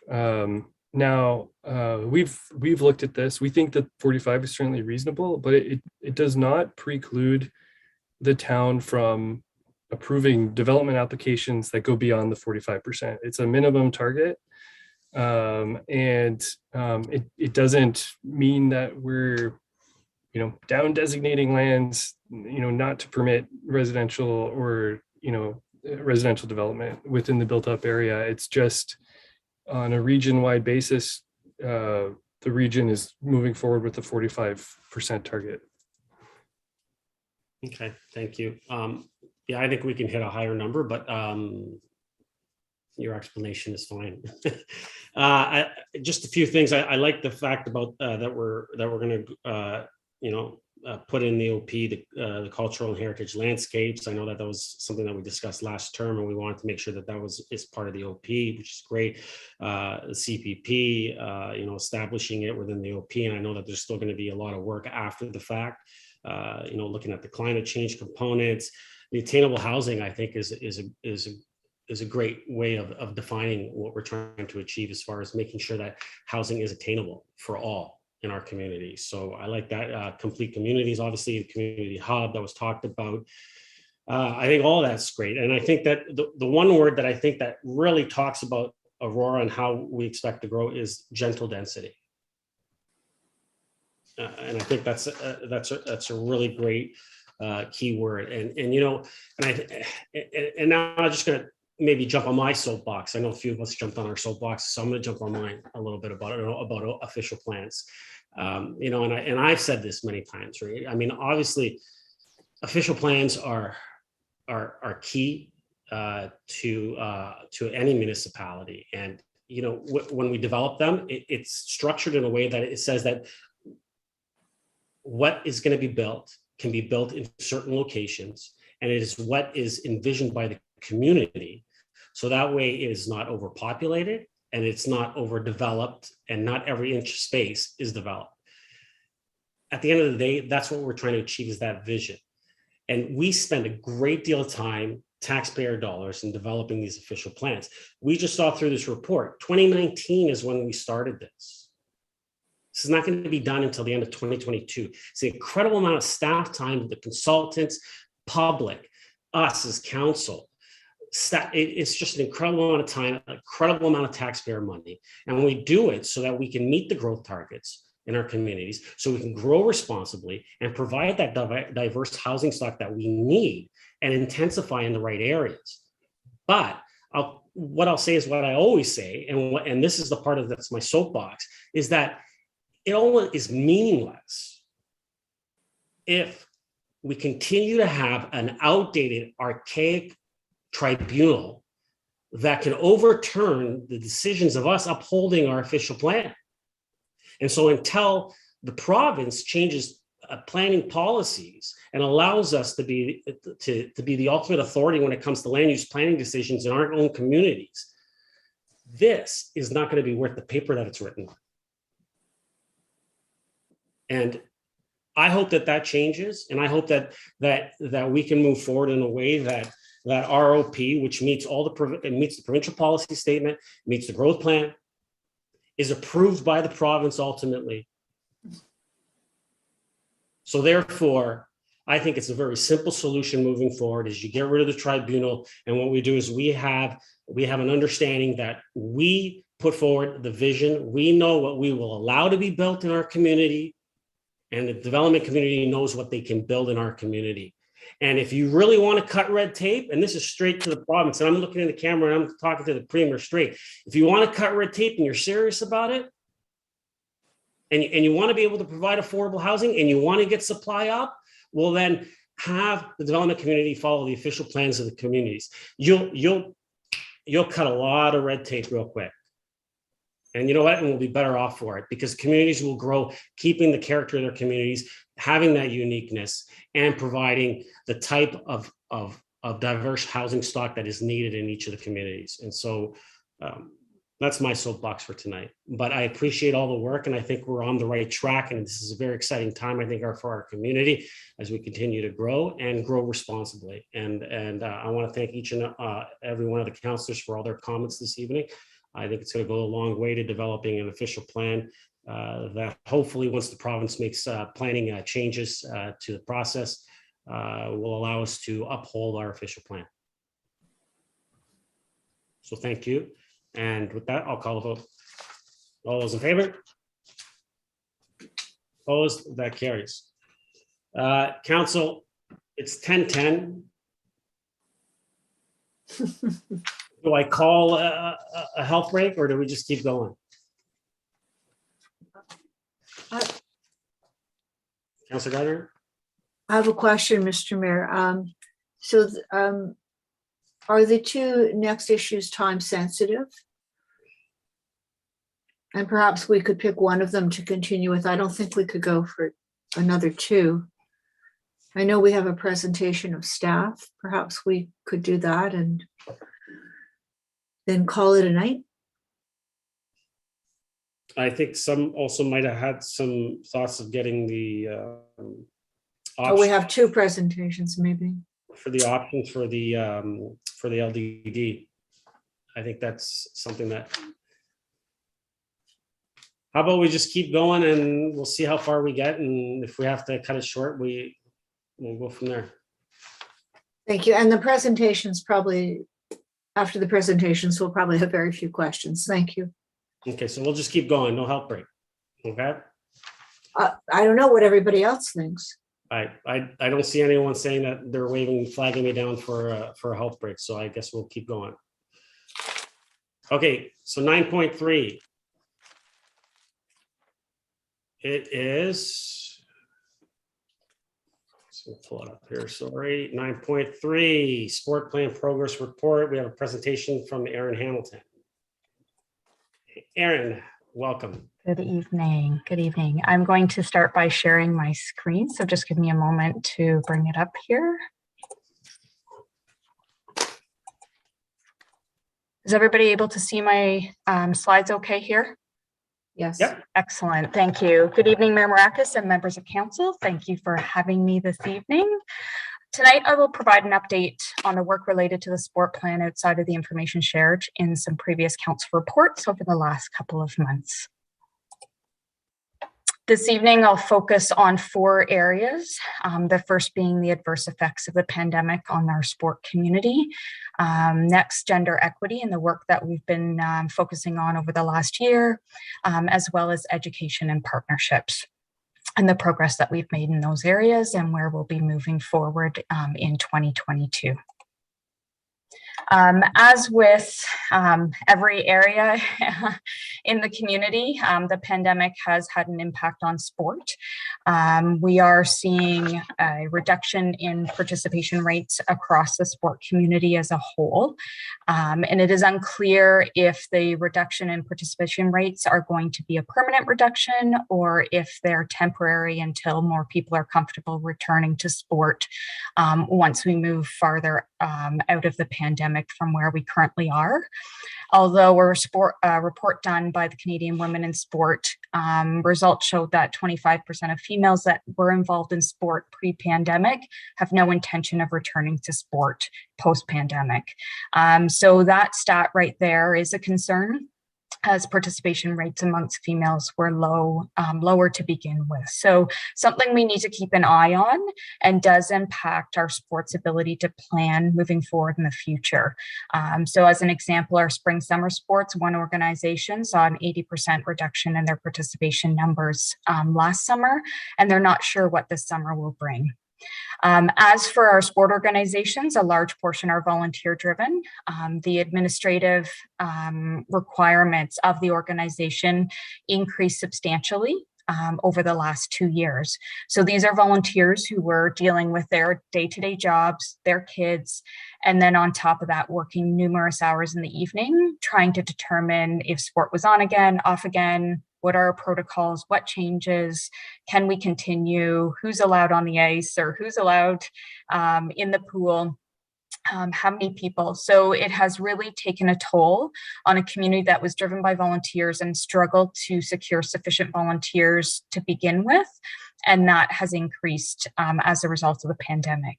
And then on the other side, we have some sport organizations that are for-profit, renting spaces throughout the community that have had to shut on a regular basis due to lockdowns, and impacts their annual revenue numbers. So we're really seeing an impact. And as a result of that, the focus of the sport plan has been on initiatives that the town can lead, that without sort of a substantial request from our sport community to contribute to. So there has been contributions we've been gathering. They've participated in workshops. They've contributed to committees, but to ask for a substantial sort of change in programming structure or new initiatives, it's been a really challenging time to implement some of the things that we would have liked to have done over the past couple of years. As it relates to women and girls in sport and gender equity, there's three main initiatives that I'm going to speak to that we've been moving forward on under the direct leadership of our Sport Equity and Inclusion Committee. We've developed a sport leadership course for female high school students in collaboration with an online school called Ask Online. And it's a target for grade 12 students, and they will receive a high school credit. They'll walk away with a variety of training certifications, such as coaching certification, leadership training, first aid training, practice planning, lesson planning, event planning skills, as it's a major gap in our sport community to have female leaders as coaches and board members. So if we can provide them with the tools and resources, as well as some community experience, it will increase their confidence to be able to step into those roles once they move out of their athlete roles. So that's the goal of the course, and it'll be launched in spring. So we're just actually finishing the content development with the intention of launching it in the spring as the first course available to the community. We were scheduled to launch next week our first female-only multi-sport program, led in partnership with the community programs team and 3 local sport organizations. Right now, that launch is pushed to February as a result of the lockdown. It's a multi-sport, non-competitive recreational sport program with the goal of bringing females who quit sport, who have never been involved in sport or physical activity together in a non-competitive fun space. They'd be introduced to 3 different sports, all female leaders. And then in addition to the physical activity component, we'd have some sessions around confidence building, building friendships. As we know through sport, females primarily look for social acceptance first before they choose to continue to participate in sport. So we want to provide a space where they feel accepted, welcome, and a critical piece to the puzzle in hopes that they continue sport beyond this multi-sport program. So we're excited to launch that in February. And then for the past 8 months, we've been delivering a Women's Coaches Circle in partnership with See What She Can Do. It brings female coaches together from the community to talk about various challenges they face as female coaches, to build some professional development into it, to bring in experts in the field to talk to the female coaches. So we've been discussing various topics over the 8 months, a new topic each month, as well as there's an online platform to have various discussions. I post blogs on there, share articles. It's a resource hub where people can connect with one another as female coaches. With regards to education, like any business, the importance of professional development and training is critical to be able to provide a safe and supportive, welcoming environment for our community to participate in sport. So the area of education has been a priority that we focused on over the past year. We've delivered a variety of workshops for our local sport organizations that range from the Ontario Not-for-Profit Corporations Act and how that impacts their bylaws, board structures. They have 3 years to make changes to make sure that they align with that. So we brought somebody in to speak to them about those changes they would need to be looking at now to be prepared and start to implement. A variety of policy development workshops, everything from conflict of interest, to disciplines and appeals, providing them with templates they can walk away with and implement directly with their organization. And then our communications team provided a social media workshop for our sport organizations, because in many cases, it's not a communications expert that's leading their social media. So it's a chance to give them some knowledge and skills and tools that they can use to be able to be successful in reaching out to the community. Back in June of 2021, I presented to the Anti-Black Racism and Anti-Racism Task Force on the work related to the sport plan.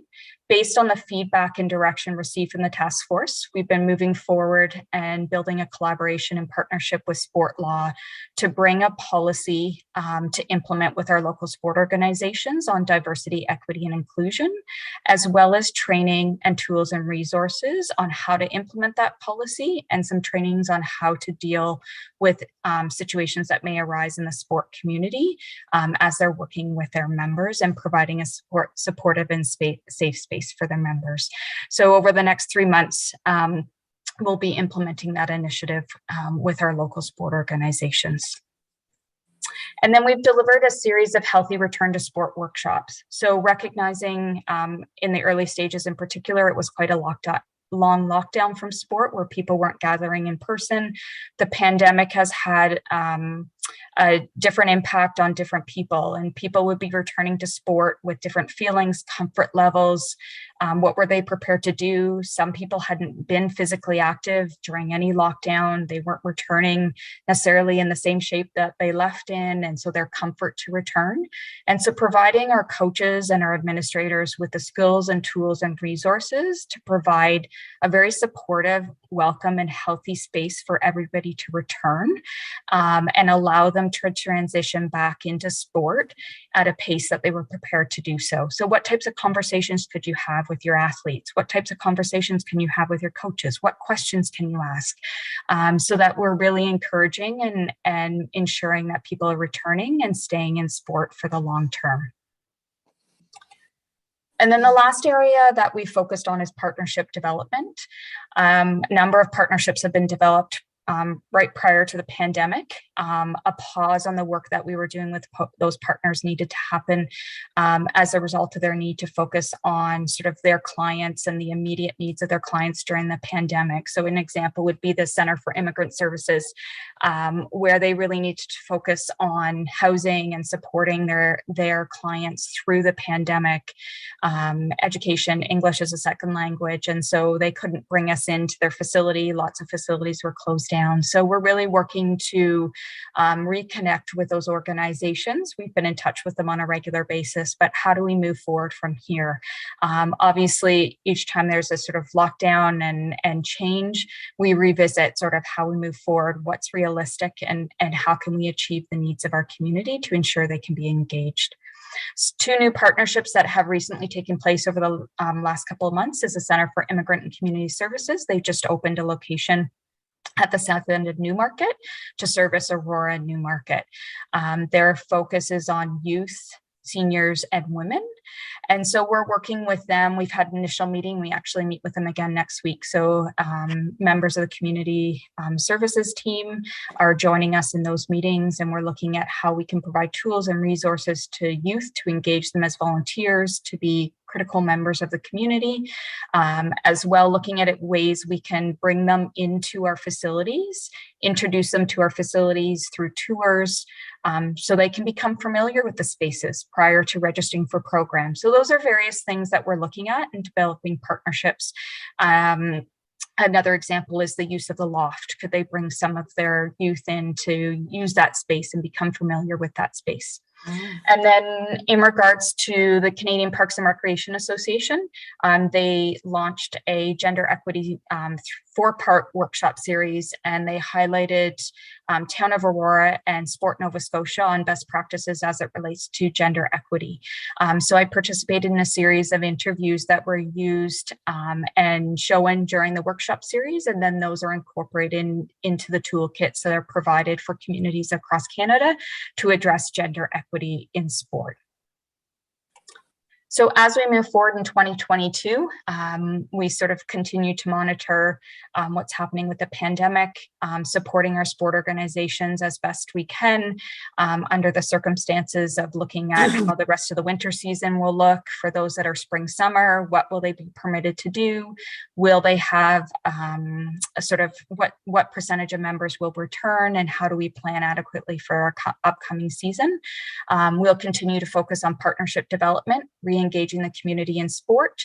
We're looking at a then and now in sport communication initiative, for example, to really sort of build some awareness of our opportunities that exist in sport in the community, and share with people that it's safe to get back into sport and encourage people to be active.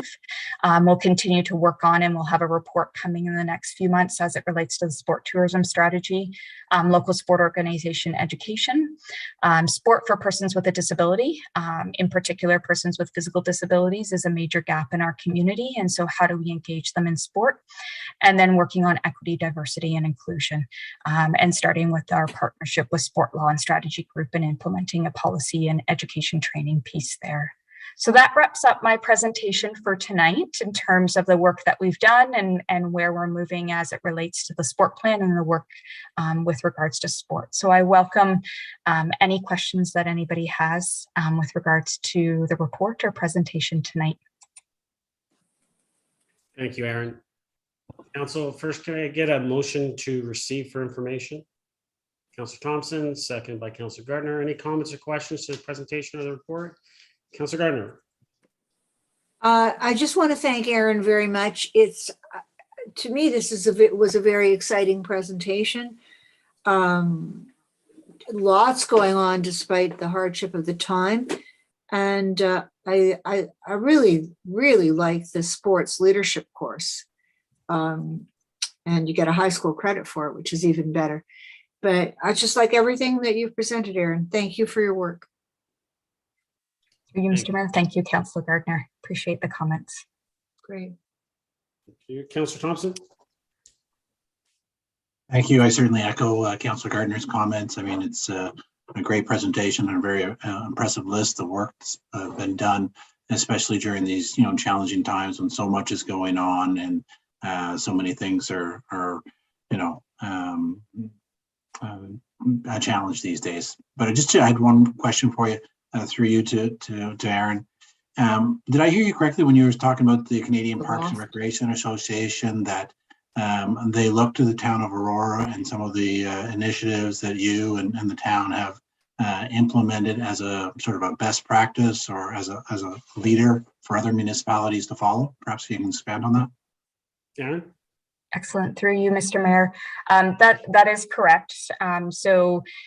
Canadian Parks and Recreation Association did a call out probably about 6 months ago, just looking for some work and ideas and initiatives that were happening across the country as it relates to gender equity and speaking to some projects they were working on. So I reached out to them and had an initial conversation, and I was sharing some of the work that we were doing in the community.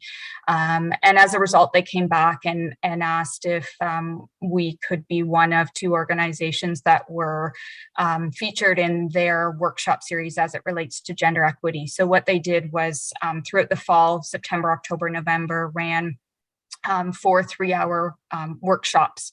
And within it, each one had a different theme and topic. So for example, evaluation, how do you effectively evaluate the work you're doing related to gender equity? Community engagement, how do you engage your community and get them involved in gender equity, educate them? And so they did a presentation to anybody from across Canada that were members of Parks and Recreation Canadian Parks and Recreation Association could register. So they ran these workshops, and then within each workshop, so they interviewed both myself and a staff person from Sport Nova Scotia on the work we were doing related to gender equity. And then they showed segments of those interviews within each workshop. And then there's a toolkit online that anybody from across Canada can go to, and those video interviews are incorporated, as well as some examples of some of the work that we're doing and our contact information. So just speaking to our Sport Equity and Inclusion Committee that we've created, female-only programming, the Women's Coaches Circles, as some of the examples of things we're doing to try and address gender equity in the community and support females to engage them more. So that's the work that was done with the Canadian Parks and Recreation Association since September, over sort of, I guess, the last 5 months. That's wonderful to hear. That's great. Thank you very much. Thank you. Councillor Humphreys. Hi, thank you, through Mr. Mayor. And actually, I echo my comments of my peers, Councillor Gartner, Councillor Thompson. Great work, Aaron, and in particular, this noted commendation of having our town of Aurora as part of a best practice approach during these very trying times. So I just wanted to thank you very much. You have a plate full of work, very, very busy, as Councillor Gartner mentioned, you know, to try to get this type of work done during these times. You've got lots going on, and it just makes me really proud that you continue to forge through during these, you know, these times and make sport a priority. So I just wanted to thank you very much. It was a great presentation, and just kind of really proud about having the town of Aurora out there as one of the 2 communities really making a difference during these times. So very important. I think it all comes down to obviously physical fitness for sure, but also mental health, which I think this really does support. So thank you very much. Appreciate it. Thank you. I appreciate your comments. Thank you. Any other comments or questions? Aaron, thank you very much. Tremendous work. You're, as was mentioned, I'm not going to kind of go over everything, but the work that you've done in regards to gender equity is just outstanding.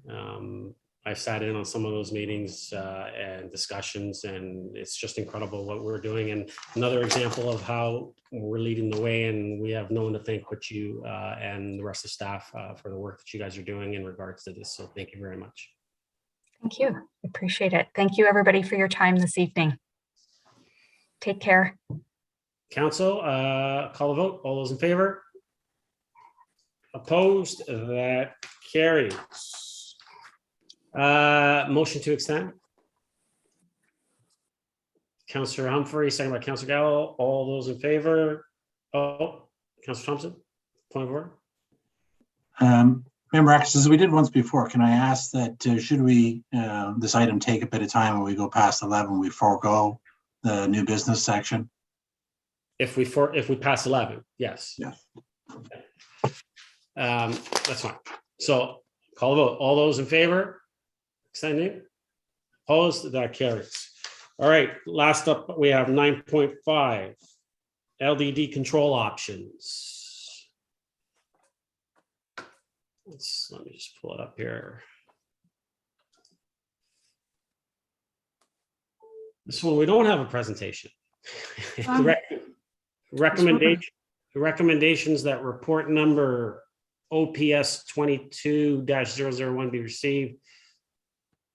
2, that Aurora's LDD strategy for 2022 be approved, including activities undertaken as part of the 2021 LDD strategy, and in addition, an increased communication campaign, expanded burlap kit program, and active removal of egg masses from impacted street trees utilizing staff resources. Someone like to move the recommendation? Councillor Gilliland, seconded by Councillor Humphreys. Comments or questions? Councillor Gilliland, go ahead. Thank you very much. So glad that we got this analysis back so we can have a fulsome view of, you know, what's been going on and the initiatives through the region and obviously the ministry and such. Quick comments that this did go to the Environment Advisory Committee as well. And based on the recommendations from staff, it seems to echo exactly what the Environment Committee was also suggesting. So I think that it's great moving forward with the suggestions we have on hand. Just a quick comment, and I know it wasn't really addressed in here, it was just really touched on lightly in the comments of the advisory committee through Mr. Mayor to Mr. Downey or Sarah T-Camp, I'm not sure who's there. But apparently you guys are doing some sort of experiment with the NPV virus, like grounding it down and utilizing it as something to mitigate the infestation moving forward as another way of trying to, I guess, harness the problem at hand. Could you just touch on that? Because I think that's actually a really great idea. Could you just expand on that? Mr. Downey? Certainly, and good evening, members of council. Yeah, happy to expand upon it. It was discovered that there's a disease that, well, let's call it COVID for LDD. And it was discovered in different municipalities. However, we did find it fairly prevalent in Newmarket. We actually collected some of the caterpillars from Newmarket and dispersed them in our woodlots, so that that disease would spread throughout the woodlots, which is where our highest infestations were. And so we're hoping that is, once again, another measure in order to help reduce the number of caterpillars in 2022. Councillor? Thank you. So for some reason, I thought Ms. Teekamp had said that, I don't know if you had these infected ones and you were freezing them, and then you were saving them and utilizing them into like a dried form and then using it as like an application, a dried application after the fact. Is that something you're still researching as something you're going to move forward with? I know it's not really talked about in this report, but is that something that you're experimenting with in that fashion? So through you, Mr. Mayor, I'm not aware that we are grounding them up and using them in an application. I know that we did disperse them throughout the Case woodlot.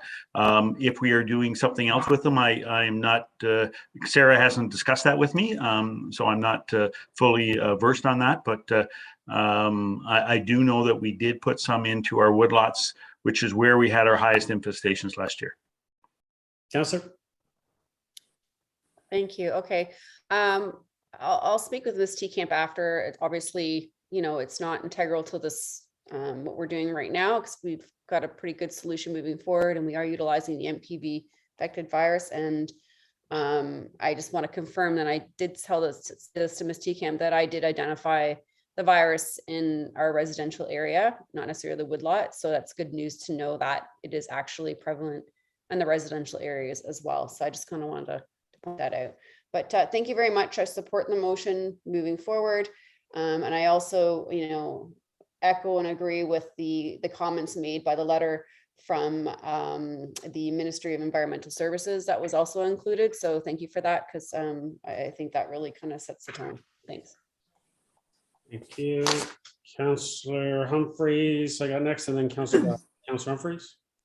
Great, thank you, Mr. Mayor. And yeah, no, I support the report. Thank you very much, Mr. Downey, Mr. Teekamp, and also the comments from the Environmental Committee. Very important. I know that I love the approach that you're taking. It's a safe approach. It's the right approach. It's successful. I spoke to Sarah a couple of times on this issue, and you saw a note probably from a resident. She's very pleased that we're not spraying. I mean, she's obviously very involved in listening to things that are going on at other municipalities. But just want to say thank you, Mr. Downey, for your work in this. And I know that we're ahead of the trend as to Councillor Gilliland's comments about other initiatives. I'm sure there's lots of things going on in the background. Your team always makes me proud.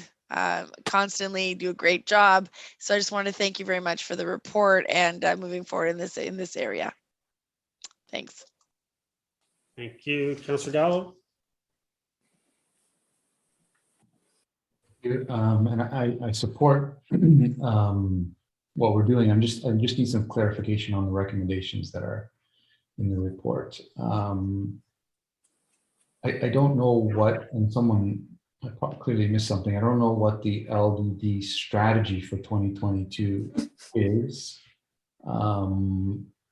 As well, it looks like we are doing option 3, but only the staff part, not hiring external, and option 4. I just need some clarity, because the second recommendation isn't clear to me on I know what we're doing, but it's not necessarily reflected in the second recommendation, unless I'm missing something and someone's late and someone can help me out. Mr. Downey? Certainly, thank you. Through you, Mr. Mayor, I'll try to add some clarity. First of all, we stayed in the recommendation that we want to do in 2022, we did in 2021. So everything we did in 2021, we want to continue to do in 2022. But additional to that, we want an increased communication campaign because I think education is important. People need to know more about the effects of LDD. We want to expand our burlap program. So the burlap program that we did in 2021, we want to continue to do in 2022, but we want to expand it. It was extremely successful. People really appreciated the fact that we were doing something to address the caterpillars, and the region is actually stepping up and getting involved as well. We have not heard from the region or finalized with the region what their kits are going to look like, but we might be able to actually get some kits from the region, and that would help reduce our costs to the residents. Additional to that, we have started to do some egg removal, which we didn't do in 2021, but which we want to do in 2022. And for lack of a better way of describing it, we take a propane torch and we burn the egg masses off the tree trunks. So we've identified where the masses are, and our staff go with a propane torch and burn as many of these masses as we possibly can that we see in order to help reduce the number of egg masses that are going to be hatching in the spring. So those are the additional items that we're doing over and above what we did in 2021. And we are suggesting that it all be done in-house within our present budget means, as opposed to bringing in any other additional contracted services. Councillor? I don't want to belabor this, but is it fair to say that what we did in 2021 was the burlap kits? What else did we do in 2021? So I'm just unclear on the strategy that we had. Mr. Downey? So through you, Mr. Mayor. So in 2021, we actually commenced the burlaps. We weren't originally going to do that, and then we decided that we were going to introduce a burlap program. So that was not something we had anticipated. We have been in constant communication with the region and our municipal partners as to strategies in order to deal with LDD. And so we continue to, in 2021, we were doing counts. We had identified what the counts were, and we've identified that in the report. You can see that in the pages of the report. And we were discussing what any regional or provincial strategies were in place in order to address LDD. We are now that we have a little bit more education, we're actually expanding some of those programs that we had already introduced in 2021. Councillor? Okay, so 2020, we did the burlap and some counts, and what we're adding to that is we're expanding the burlap kit, and we are removing the egg masses with staff resources. And more education. And a community education kit. Right. Thank you. It's a little unclear in the recommendations, but I understand. Thank you. Councillor Gardner? Thank you. Thank you, Mr. Downey. Thanks to Ms. Teenkamp. So we're not doing any spraying. I just need to make that needs to be clear. And so I'd like to thank Ms. Lloyd for getting in touch with us a couple of days ago, and she expressed a view of many of our residents about spraying. They're worried about it. So glad to hear that. In the report, it says that the outbreaks in Ontario hit historical record high in 2020. But we actually didn't start to hear from the majority of residents till 2021, last summer. So, Mr. Downey, is I know the region does egg counts in the fall. Do we know what the egg counts were this year compared to last year? Mr. Downey? You, Mr. Mayor, on page 6 of 16 of the report. Thank you. Page 270 of the agenda. The ag mass comparison for 2020 and 2021 is there for council. Thank you, Mr. Downey. So hold on a sec. Thank you. So severe, it's, yeah, well, we can tell from our residents' reaction that it continued to be severe last year. But where does it say what they expect for 2022? Oh, it says overall average LDD moth egg mass densities are significantly less in 2021 compared to 2022. So does that mean we have more egg masses that are identified to come? Mr. Downey? Through you, Mr. Mayor, no, we see a decline in egg masses. Okay. We see a decline in the infestation, and that's the purpose of that chart. So we believe we have reached our peak and we're moving past that peak.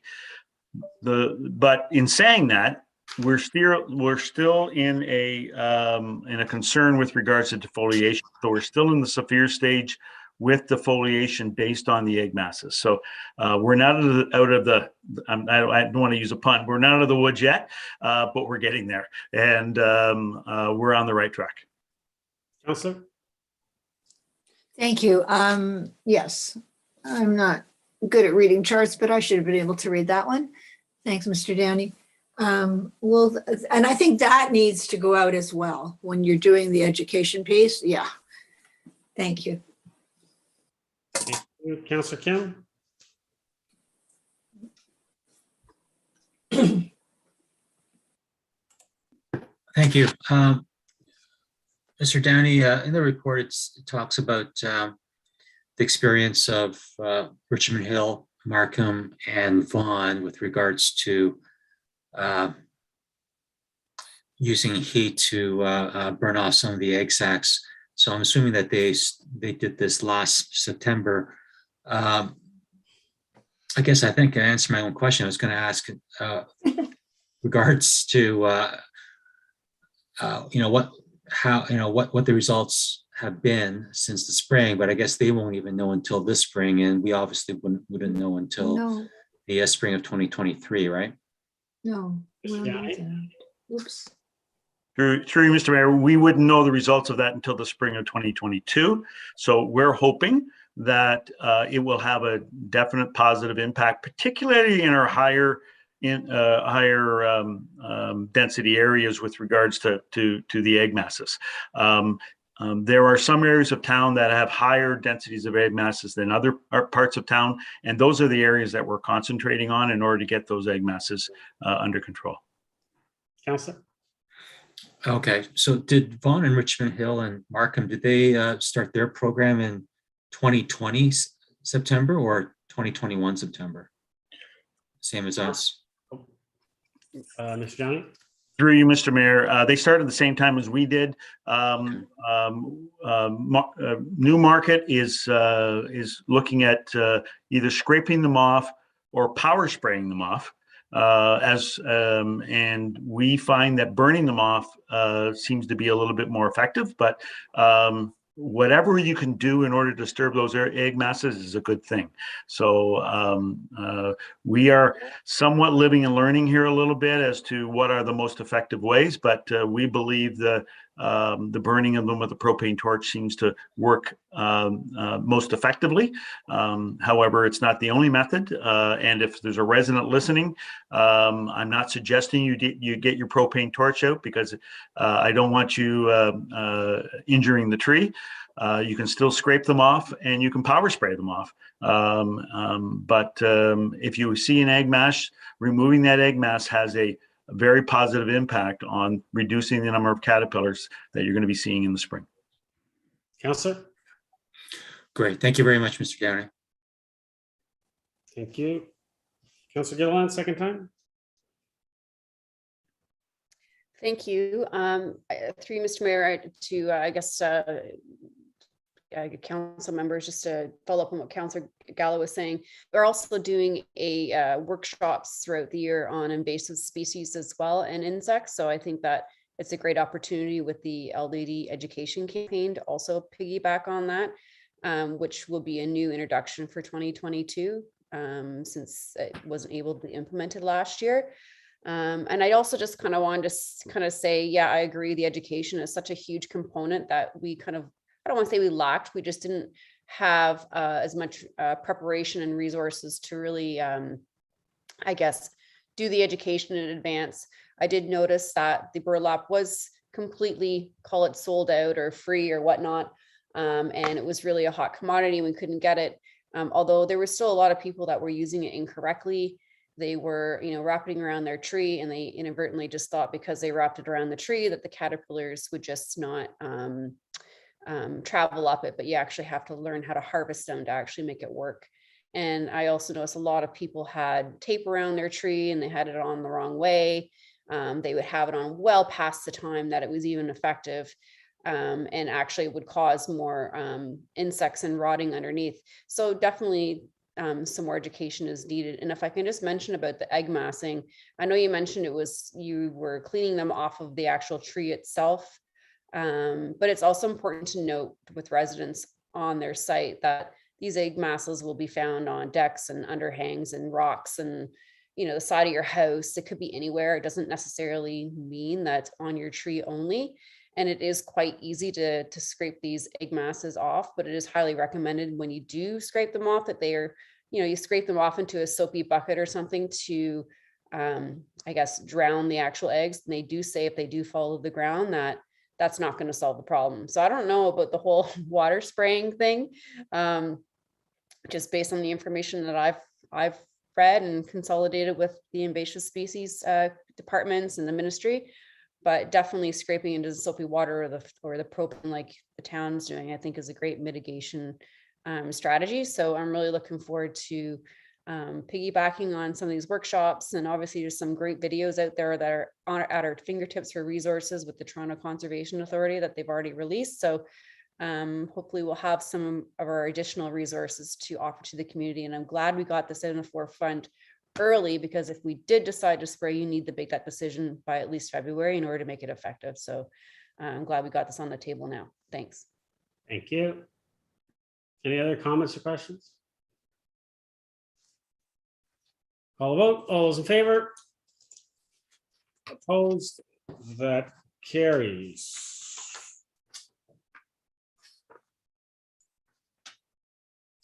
Notice of motion. We have one that we'll deal with at council. Regional report. Any motion to receive for information? Councillor Thompson, Councillor Gardner, any comments or questions on the regional report? Call the vote. All those in favor? Opposed? That carries. New business for quick. I'll go around the room. Councillor Gillan.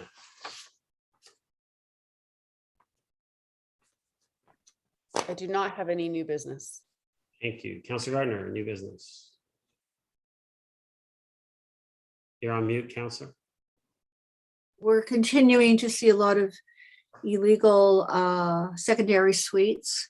So if you have any residents who are telling you about this, could you just pass it on to bylaw? And that's it. Thanks. Thank you. Councillor Thompson. Councillor Kim. Councillor Humphreys. Councillor Gallo. Public service announcement. Councillor Gallo. Very quickly, there was a great article in, I'm not sure which magazine, but it's regarding human trafficking, and one of our own firefighters that led the charge, Deputy Chief Inglis, both in Niagara Falls and now in Central York Fire. And I posted it on social media. It's also on the agenda for JCC of today. So I just want to publicly acknowledge his work and the benefits of what he accomplished both in Niagara Falls and year in 2022 with an education program. Absolutely. Thank you for bringing that to everyone's attention, Councilor Gallo. Councilor Humphries, public service announcement. So I just have a quick one, Mr. Mayor. This evening we were notified of a family member who passed away, but she was an original Auroran 100 years ago in May 18th, 1921.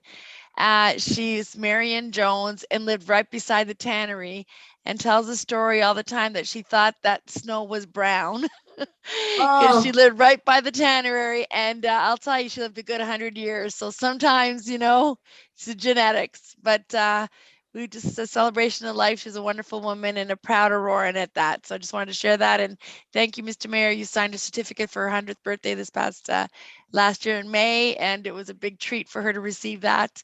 But just wanted to share that tonight. Thanks. Thank you, Councilor. I'm sure she'll be missed by all that loved ones. Councilor Kim? No. Councilor Thompson? Councilor Garner? Mr. Mayor, do you know if the warming center was open in the past few days? Warming center was open today. Yes. Thank you very much. Do you know if many people are using it? If the word has actually been received by the community? I know that it's been out on the social media channels of the town, so the word's been out there. I'll try to see if I can get numbers unless someone has numbers right now. Ms. McDougall, would that be you? Do you know how many people have been using the warming centers? Through you, if you can hear me, Yes. through you, Mr. Mayor, no, the center today was open, but we haven't had anybody attend at this point. But we'll continue to promote whenever there's a need and an ability for us to offer it. Okay. Thank you very much. Thank you, Councilor. Councilor Gilliland, PSA? No? Oh, okay. Thank you.